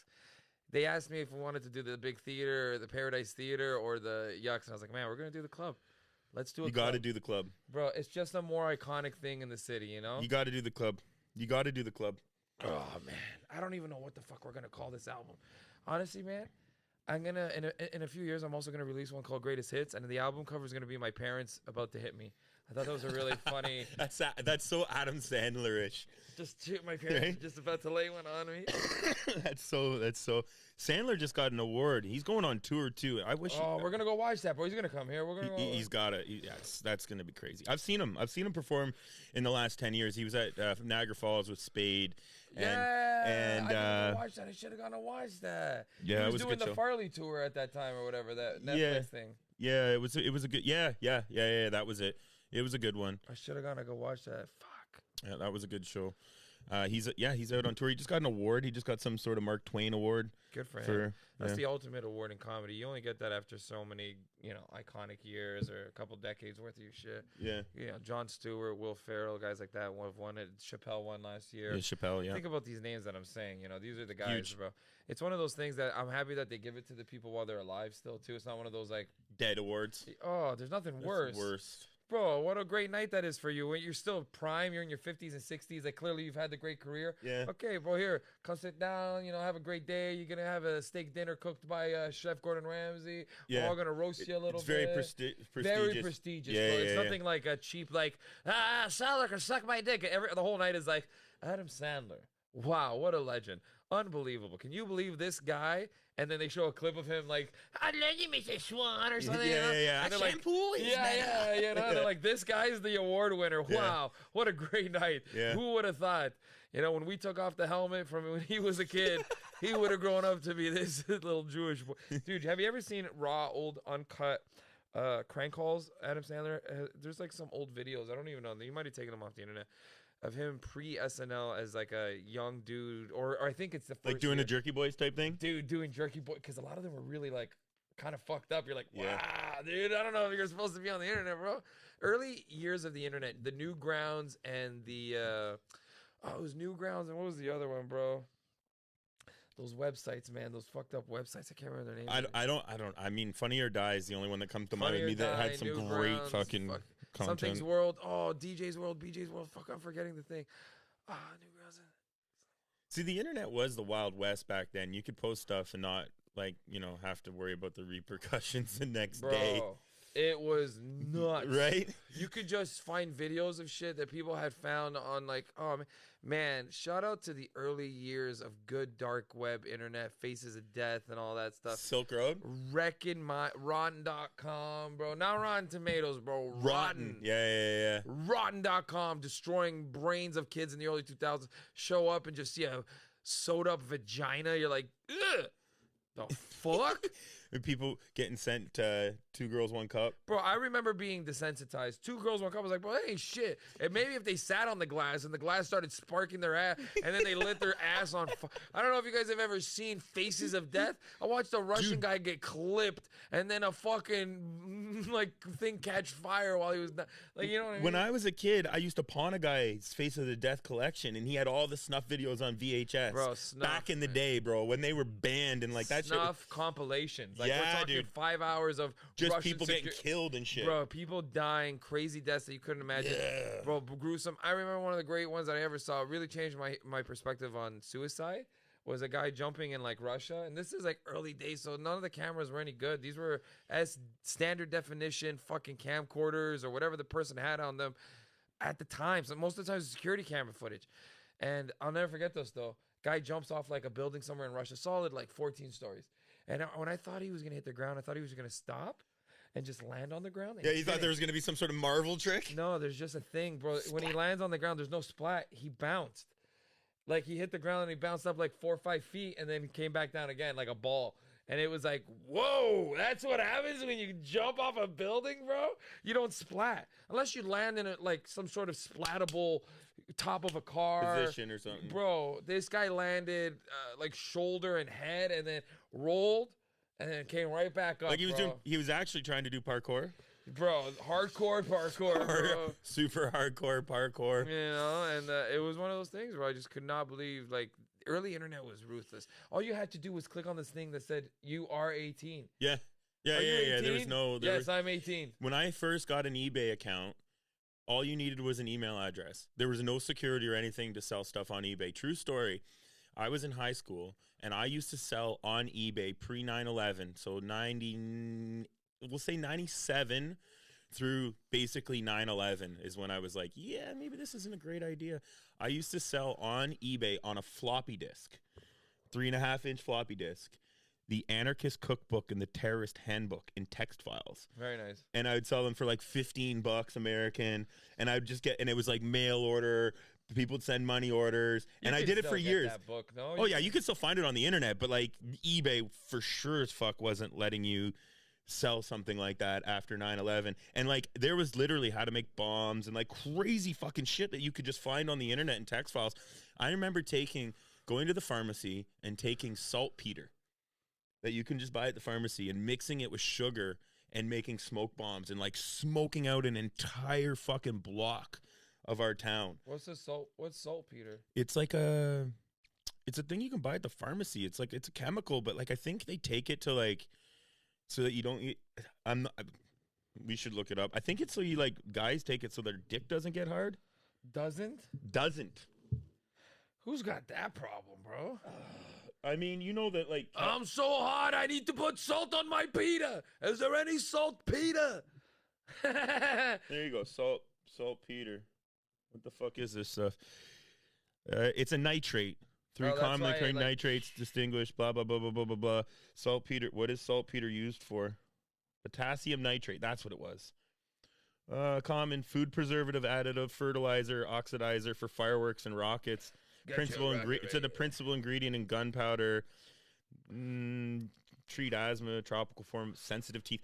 Dude, they sell it at the fucking pharmacy. You mix it with sugar, equal parts. You put a wick in it, and that shit, because sugar smokes like crazy, right? Does it? Yeah. Yeah, so it just makes the most insane smoke bomb.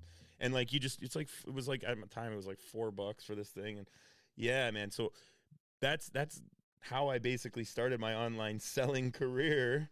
And the genesis of Rare Snacks Toronto was selling questionable text files on eBay and like way back in the day. But the internet, at the beginning of the genesis of the internet, the government like was just like, oh, that's that thing over there. Like, we're not going to worry about that. We got bigger things to worry about. And then when regular people started to get on the internet and like computers started to become a mainstay of like every household, and like the genesis of the social medias and stuff really ruined the old school internet. You know, like the Faces of Death, Terrorist Handbook internet is very deep now.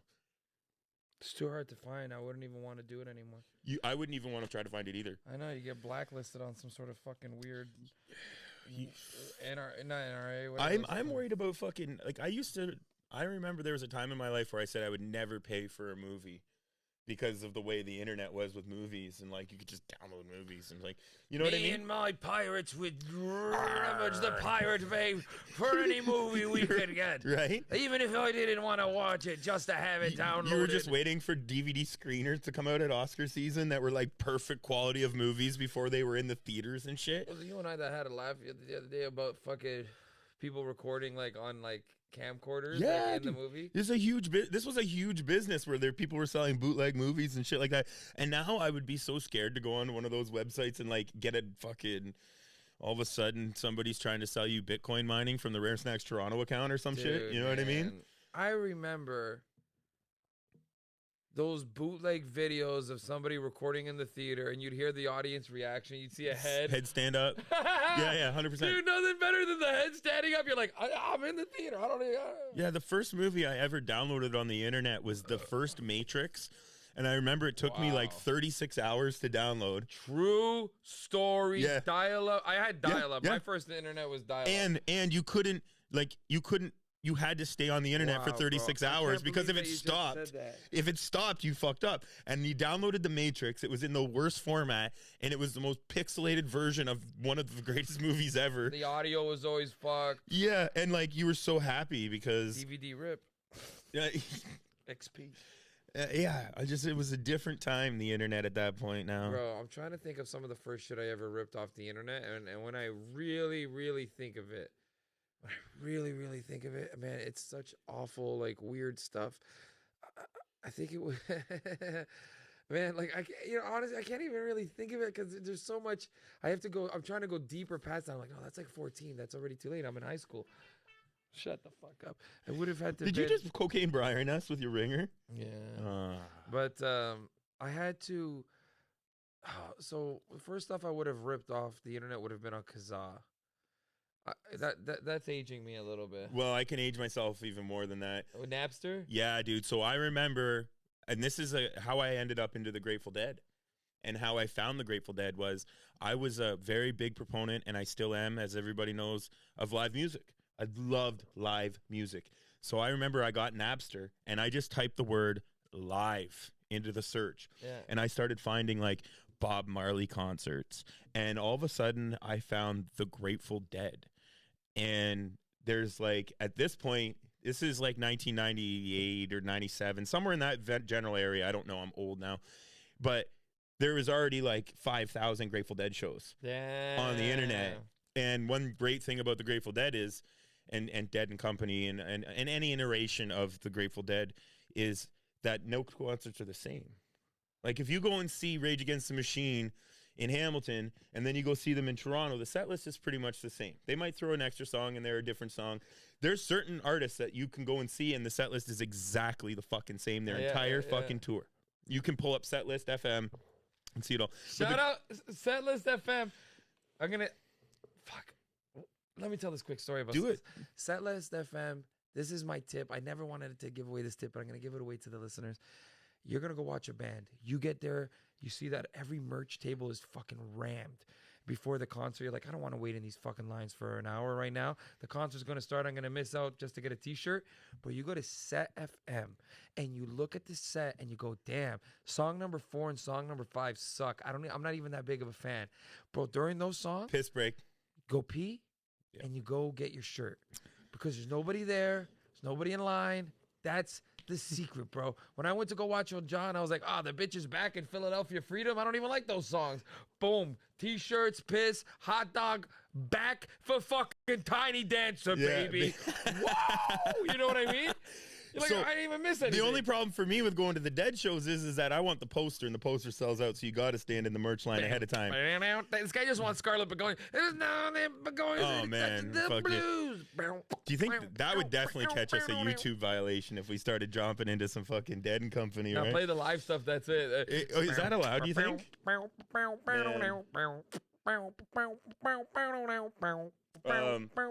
the good thing is that you can go to like 3 shows in a row and it's never the same show. I was at actually Pine Knob this past year, I guess. Maybe it was the year before, Mike Reed whatever. is the Grateful Dead of Canadian comedy. That'd be awesome if people just followed you around.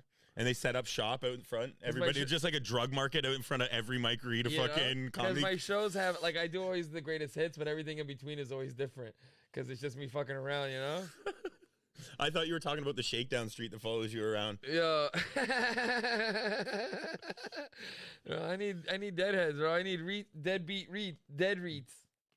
Instead of deadbeats. You know? Okay, but listen. Yeah, like when we were in Alliston, I don't remember what the fuck. I fucked around for like 20 minutes up there. Just talking shit. There we go. What do you want to listen to? I'm gonna play some Athena, baby. All right, here we go. I think it's gonna work. Miscellaneous. Oh, we got a commercial first. It's fucking YouTube monetization. If If I was Dead and Company. Remember pre-ad YouTube? Oh, fuck yeah. Underrated or overrated? I think underrated, bro. In the history of rock and roll, this should be like a top 20 song. So underrated, dude. And the thing about this is that it's all about the live music with the Dead, man. Hell yeah. You're here? I was at this show. I pulled up a show that I was at in 2017. No. Yeah, I remember. I could put myself there right now if I close my eyes. Cool, huh? Yeah. Were you sitting in the arena? I had a ticket in the 300s and I snuck my way into the 100s. Hell yeah. Because that's how I roll, right, Rita? We're going to let you guys jam out for a bit, man. This is November 25th, 2017. Anyone that hates John Mayer can fuck off. Is that who's singing right there? That was the special guest? He's in Dead and Company, bro. John Mayer is Jerry Garcia in Dead and Company. He plays that role. Wow, what a life.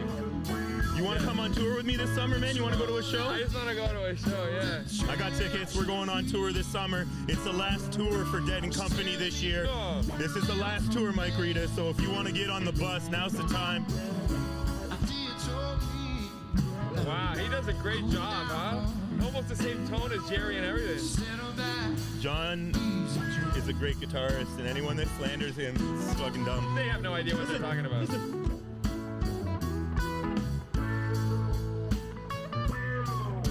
So clean, huh? I hope they don't cut us off, because I hope everyone listening right now, I hope you guys are enjoying this, you know? Oh, they better know.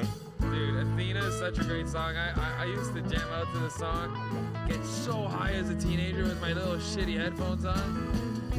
That was what was great about the Dead is you could put on a record, a concert, and it just continues, right? They're a jam band. One song leads to another, leads back to a song, comes back to that other song, and they just...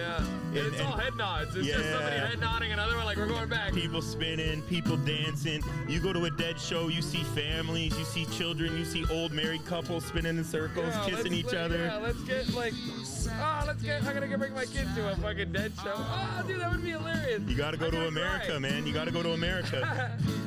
That would be sick, bro. All right. Yeah, I would love to take my son to a Dead show. You got to go to America. They don't come to Canada, Dead and Company. Too many degenerates that can't get across the border. They're like, we don't got enough lawyers in the world to get you guys here. The thing about going to on Dead tour is that you can't really just go to one show. You have to line up a few. So every time I go to at least 2 shows. You're the man, bro. I've seen this band 12 times. Nice. Yeah.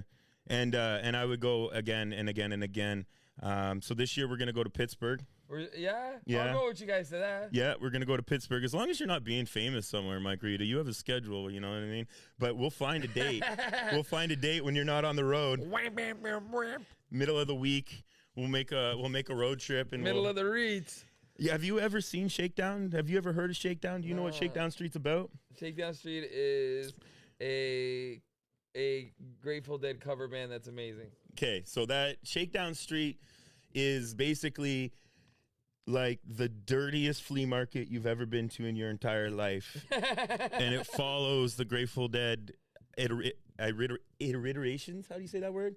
You know, the different versions of it. And it also, Fish kind of has its own shakedown street that, you know, some of the Deadheads went over there. But moreover, it's a Grateful Dead thing.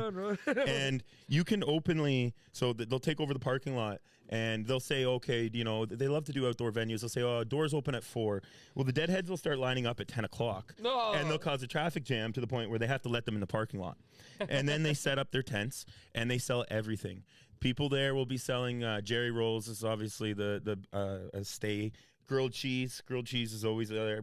Fajitas, merch, unlicensed merch, like all of the old bootlegs that people are going crazy over on the internet now, like the Calvin and Hobbes, Grateful Dead, the Snoopies, the Peanuts, all of those bootlegs. You'll see shirts like that. You'll see tie-dyes, and you will openly see any type of drug you could possibly want being sold. Mushrooms, weed, vape pens. You'll be walking through this flea market, is what I will call it, to give people an idea of what it looks like. And you'll just hear people being like, doses, Molly, like walking on Yonge Street past the Outreach in the late 90s. Oh man, I haven't heard somebody whisper drugs to me in a long time, but that's a classic thing right there. Downtown guy being like, what do you guys need? You guys need anything? You want to buy my mixtape? Yeah, it comes with a dime bag and a blunt, and my mixtape, it's $10. See, if those guys had actually dedicated themselves to something with that kind of hustle, it's insane. It could have been trillionaires. So the genesis of Shakedown Street was basically Deadheads going town to town and trying to sell things to making their own mini economy to support going to the next town, to support tickets to the show, to support, you know, and yeah, ironically enough, even in the reddest states, like I was in Indiana, which is a pretty red state, and the people there over the years have kind of figured it out that they're all going to leave tomorrow. Yeah. And then it's not our problem. But if we fuck around with them, then they become our problem because they're stuck here. Yeah. You know what I mean? So over the years, and the Grateful Dead's touring is prolific. You know, up until the craziness of the early 90s where they were selling out, you know, 50,000. Like, dude, this year in Chicago, they sell out Wrigley 2 nights in a row. You know, that's crazy for a rock band to do. You know what I mean? 2 nights in a row at Wrigley, and they do that every year. But their touring was so prolific that the people were just like, let the Deadheads do what they want, drugs and everything. But to the moreover, our podcast has a lot of weed culture. The Grateful Dead and Deadheads in general are the pillars of the counterculture and of marijuana culture and weed culture in general. People in America didn't get good weed until Dead Tour came through. That's fine. Because the people from California were coming to the towns. Chemdog, Sour Diesel, has traces to Deer Creek from people getting high-grade weed from California on the East Coast and finding a few seeds in it and growing it. There is so many. Why do you think they call it a heady pipe? Yeah. They call it a heady pipe because people like Bob Snodgrass, and I'm going to educate some kids. Bob Snodgrass. I hope he's still alive, man. Bob Snodgrass used to go on tour in his bus with glass blowing and sell pipes on Dead Tour. And if you wanted to get a pipe back in the day, paraphernalia was straight up illegal, man. Like, we were talking not even late 90s. We're talking 80s, you know, early 90s. Paraphernalia, you could not get yourself. No, fuck no. And if you wanted one that was worked, one that had any sort of design, we're talking like the primitive skulls with the hats and like the color changing spoons and things of that nature from back in the day. If you wanted one of those, you got it on tour and you got it from a head. That's why it's called a heady pipe, man. Is because all that genesis, that all of those guys, all of the young glass blowers, they all learned from people that came up in that culture. That's amazing. That's the underrated band.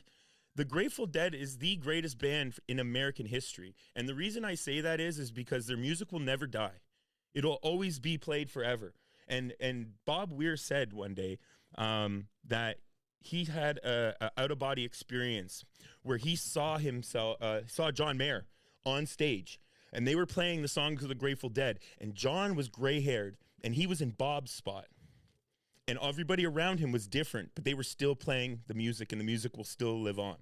That's amazing. And it's very similar to do a complete 180. It's very similar to how Gwar nobody knows who's under the costumes and their characters, so they can live forever. We still don't know that? They know who it is, but people take over the characters. So Gwar is like a theatrical company. They could go forever. That's hilarious. But Bob Snodgrass is still alive. Thank God. God bless Bob Snodgrass. He is an OG glassblower.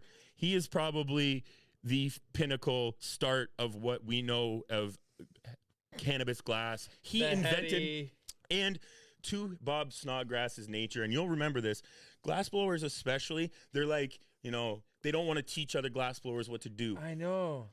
Once I make this, nobody else can make this because I'm the one that made this. And that's how glass community, especially in the 2000s, was. Well, Bob Snodgrass invented the color-changing spoon, and instead of being like, I'm the only person that's going to know how to make a color-changing spoon, he taught everybody how to do it. He founded the Oregon Glass School. He is a pioneer. Again, Jerome Baker Designs, Jason Harris came up under Bob Snodgrass. Every great glassblower owes a fucking ton to this guy. And that's some education from the Snack Man on why the Grateful Dead is the greatest American band ever. The culture that they did, the cultural impact. There's not a single band in American history that has had the cultural impact that the Grateful Dead has had. Well, I don't know about that, bro. I got. Who do you got?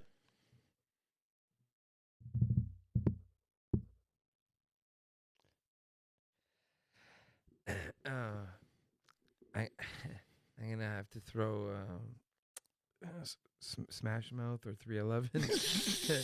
that was a banger in Shrek though. Hey now, you're an all-star. It just That's again, not the one. It's, I'm a Believer is the one from Shrek. Didn't he have both? Both of them were in there. There's no way that Shrek signed that contract without getting the all-star one. Yeah. They're like, listen, we'll give you a new one, but we want the all-star one too. Okay. In American culture. I'm saying American, like. Yeah, it can't be part of the British invasion of the Stones. No. I'm not getting into the Beatles. I'm not getting into the Stones. Okay. American bands, and the only person that I put in the same, and again, I'm a very opinionated person. The only person that I put in the same fucking breath as the Grateful Dead is a person that toured with the Grateful Dead, which is also another reason I got into the Grateful Dead, and that's Mr. Bob Dylan. I knew it. I knew it was going to be Bob Dylan. I fucking knew it because it can't be Hendrix because Hendrix is inspired by Bob Dylan. It can't be other bands because it's already too late. It has to be that era. It has to be Bob Dylan. But if you ask Bob Dylan... Bob Dylan toured with the Dead. Dylan and the Dead. They toured in the 80s together. They were like hand in hand, man. I like the song Man in Me. A lot of people don't like that song, but I love that song. La la la la la la la la la. That'll definitely get us banned from YouTube. La la la la la la la. Every time I see Dead and Company play, they cover a Dylan song. They do Knocking on Heaven's Door. I just want Scarlet Begonia at least 3 times. Like, they just keep coming back to it. Like, do you think they've jammed their way out of Scarlet Begonia? Yeah, Scarlet Fire. So then, like, 4 or 5 songs comes back. And then they go back to Scarlet Fire. Oh, come on, man. Here we go.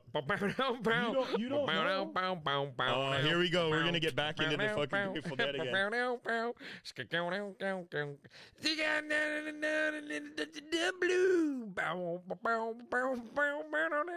Here we go, man. That's exactly what happens, man. So that's the other thing that's about Grateful Dead people is they write down the song list every single time, because again, it's different every single time. And Scarlet Fire goes together. Same with China Cat and I Know Your Rider. Yeah, dude. Because it's such a good jam song. This is turning into Beavis and Butthead. Hey, Reese, check out this trippy band. Oh man, John Mayer is such a fucking dork, but I'd fuck him. Yeah, he'd be a bottom for sure. Look at him. He looks like he's got the body of Squidward. He's definitely a sponge. Look at him yelling. He's like, hey, you, Scarlet Begonia in the Touch of the Blues. We're not going to be able to get through this because this is probably like a fucking 18 minutes.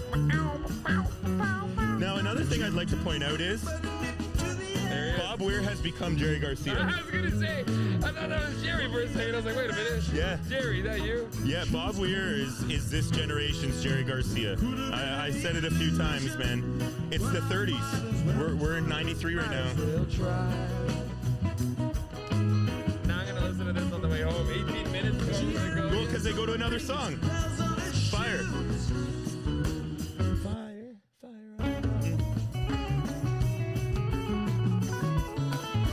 John Mayer's so dirty, dude. Dude, come on, man. One of the cleanest guitarists of our time. Doesn't make a mistake. Anybody that hates on John Mayer is They have ridiculous. no idea what they're talking about. Watch John Mayer play live. He's one of the greats. So clean. Doesn't make a mistake. Everything he's doing is like on purpose. They let him play the Jerry guitar, the Wolf at one of the shows. Oh, he's sick, man. Oh yeah. Yeah, man. They're still touring around. They're still lugging around his guitars, eh? One of the collectors lent it to him for a show or two. Must be worth millions. This is the in between, right? They're gonna melt you. This all day, you know. The greatest thing about these bands is when you show up at 7 o'clock, they start. Yeah, because they got a long show ahead of them. And they do an hour and a half, and they have an intermission, and then they play to 11. You get 3+ hours out of the Grateful Dead or Dead and Company. I would like to do some acid and just jam out to this. That's the plan, man. Pittsburgh, we're coming for you. Hey, Star Lake. Star Lake, baby. Maybe we can head right through to St. Louis. Hey, just get a roadie going. We'll do a little snackcation with Reeds.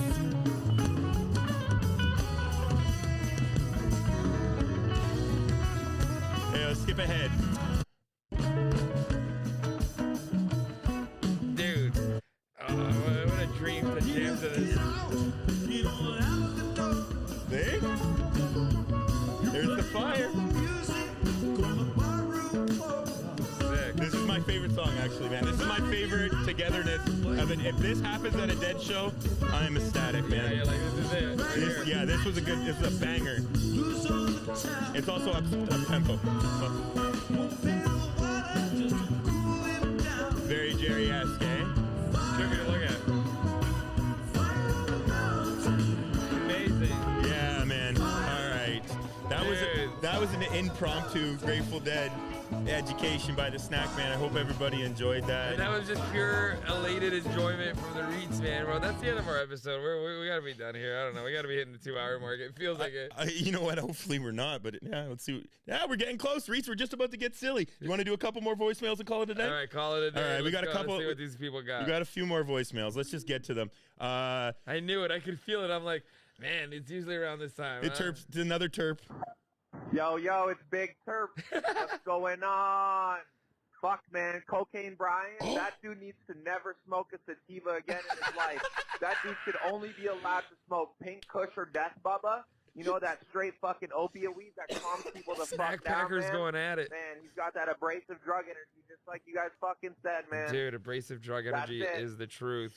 That's it. That's it. He's out on that. The beef is laid down. Snack Packers going at it, guys. Man. Yeah. If you've been listening to this episode, I'm not even gonna lie. We started slow, and then the middle it picked up, and we ended on a fucking dude. This thing just kept chugging along. Okay, so we got 2 acid trips, and we got some Big Terp's health advice for you, and then we're done. I love that we're ending on a fucking beef note. Do you want any of these other ones? You want to save them? Which one is it? Okay, so we have Big Terp's health advice for you. Oh, we got to do the Big Terp's health advice. And then we have 2 acid trips to enter into the contest. No, we got to save them for next week. Save them for next week? Okay. But we need Big Terp's we'll health finish. advice. He's got some health advice. Hey, what's going on? Big fan of the show. Love the podcast. Oh, this isn't even Terp. No, it's Terps. Is it? Fiber. That's what I wanted to talk about today is fiber. You get a lot of fiber going in your diet, and my God, it'll change your fucking life. I said it. I picked up these psyllium husk fiber Psyllium pills is the truth. from Shoppers. I said there wasn't going to be poop It talk. says on the side of the package that you can take up to five times per day. So I took about 20 of them at once because, you know, I don't have time to take it 5 times a day or 4 times a day, 5 at a time. Tell him, brother. So I just took all 20 at once. And let me tell you, when I woke up the next morning, I could have fucking repainted a highway with what came out of me, man. Like, that shit is unreal. But now that I'm down to, I got the initial clear out going. Now that I'm on to, a couple a day. I hope Bobby's listening. I'm taking one wipers every fucking time now. One wipers One is wipers the and truth. ghost shit every single time. High fiber will change your life. Trust me. Yes, man. I stand by that. High fiber, it makes me healthier, makes me more active, gives me more energy. Libido goes up. Bro, I'm not even kidding. Makes you fuck more? Bro, I fuck better. Better fucking. Okay? Let's just say, bro, bro, a 5-minute fuck is decent, but, bro, you want to get to the 10, 15-minute fuck. And I don't mean foreplay and all that stuff prior. Yeah. I mean straight, dick in. Dick Bro, in. people think 5 minutes. Bro, time yourself, assholes, and you give yourself the truth. Do not time yourself, assholes. You're going to be disappointed. Bro, I used to think I'm the man. Bro, you get to your 10-minute mark, your girl's already came. Maybe she's rounding second for a second, bro, like a little cum, Bro, call it, it's over. But, bro, I'm telling you, you wanna get past that 5-minute threshold, get into the 7 to 10-minute mark in your fuck, and you're done. Go to sleep, bro. Crack yourself open a 0 sugar, 0 caffeine Coca-Cola. Look out the window. I cheat to win, man. I'm different, man. I cheat to win. I take a Percocet so I can't come, and then I just break people. This guy's fucked. This guy takes a perk, it's rock hard. Yeah. See, bro, if I take a perk and I can't come, I'm going to be too tired. You get so aggressive. You get so aggressive. I know, because you got to come. Yeah, man. It's great. They enjoy it. Not me, man. I haven't had a complaint yet, Mike. But cheat to win. I'm complaining, bro. Fuck that. I want to go to bed. I want to come. I want her to come. Let's go to bed. Use that vibrator. Get yourself wet. Dreams over, bro. Finish the job. Let me come in your ass. Let's go. I'm trying to treat it like a pinball and put my name at the top of the score. I say, I may not be the best ever, but I'm gonna make you add up the numbers and carry the one. Not me, just to bro. check. I'm just maybe I'm a fucking narcissist. Yeah, I was like, you're a different guy, bro. You're a different breed. This guy's ruthless. All right, you want to run out with the Snacks of Life theme song and get out of here, guys. That's been our episode this week. Thank you to Liquid Death, Headwater Cannabis, Castle Glassworks. Oh man, we didn't even get to try Icebox Candy. They were amazing. We tried them prior to the show. Yeah, we'll do it again. Listen, we tried them. They're amazing. And freeze-dried candy is different, man. I was gonna suggest that you didn't promote that like you were supposed to. You got too high and forgot. Freeze-dried Skittles will change your life. I'm gonna have one. Listen, oh man, wait, let me take a red one too because I want to have the best. Reds are the best. I don't care what anybody says. Take whatever flavor you want, my G. Listen to this crap. I just go. The texture change makes the Skittle 10 times better. Bro, 10 times better, bro. If you haven't had freeze-dried Skittles, don't fucking waste your time. We have a company that sends us a bunch. Icebox. Sent you some. I ain't getting none. I'm gonna get us to send us some. I brought meat. We'll tag them in the comments and we'll do this. Icebox Rainbow Crunchies, absolutely fire. You can't go wrong. Bro, I promise you, this is one of the best candies I've ever had in my life. I know it's just a Skittle that's just freeze-dried. I don't give a fuck. It's crazy, bro. It's actually insane what it does to a Skittle. It'll change the way you think about a Skittle. I'm surprised that Skittles hasn't done it themselves. I'm surprised somebody at Skittle head office hasn't been like, guys, we've been doing this wrong the entire time. Mm-hmm. We're missing out on millions, guys. We really got to get this to the market. Yeah, we need to stop fucking around with these jumbo gummy things we've been releasing. And these which are actually kind of whatever. Yeah. We didn't need another gummy, man. We didn't need another gummy. What we do need is freeze-dried Skittles, though. All right, thanks with the snackies. Icebox for sending them. Are you ready, Mike? Let's go, baby. All right, here we go. You take the good, you take the bad, you take them both, and there you have the snacks of life. The snacks of life. There's a time you gotta go and show you grow, and now you know about the snacks of life. The snacks of life. All right, thanks for listening to the Snacks of Life podcast. I've been your host, Mike Rito, with our Snack Man. Thank you to Headwater Cannabis. What's their name? Liquid Death and Castle Glassworks. Thank you so much, everybody, for listening. That's the Snacks of Life podcast. Thanks for tuning in. We'll see you next Friday, people.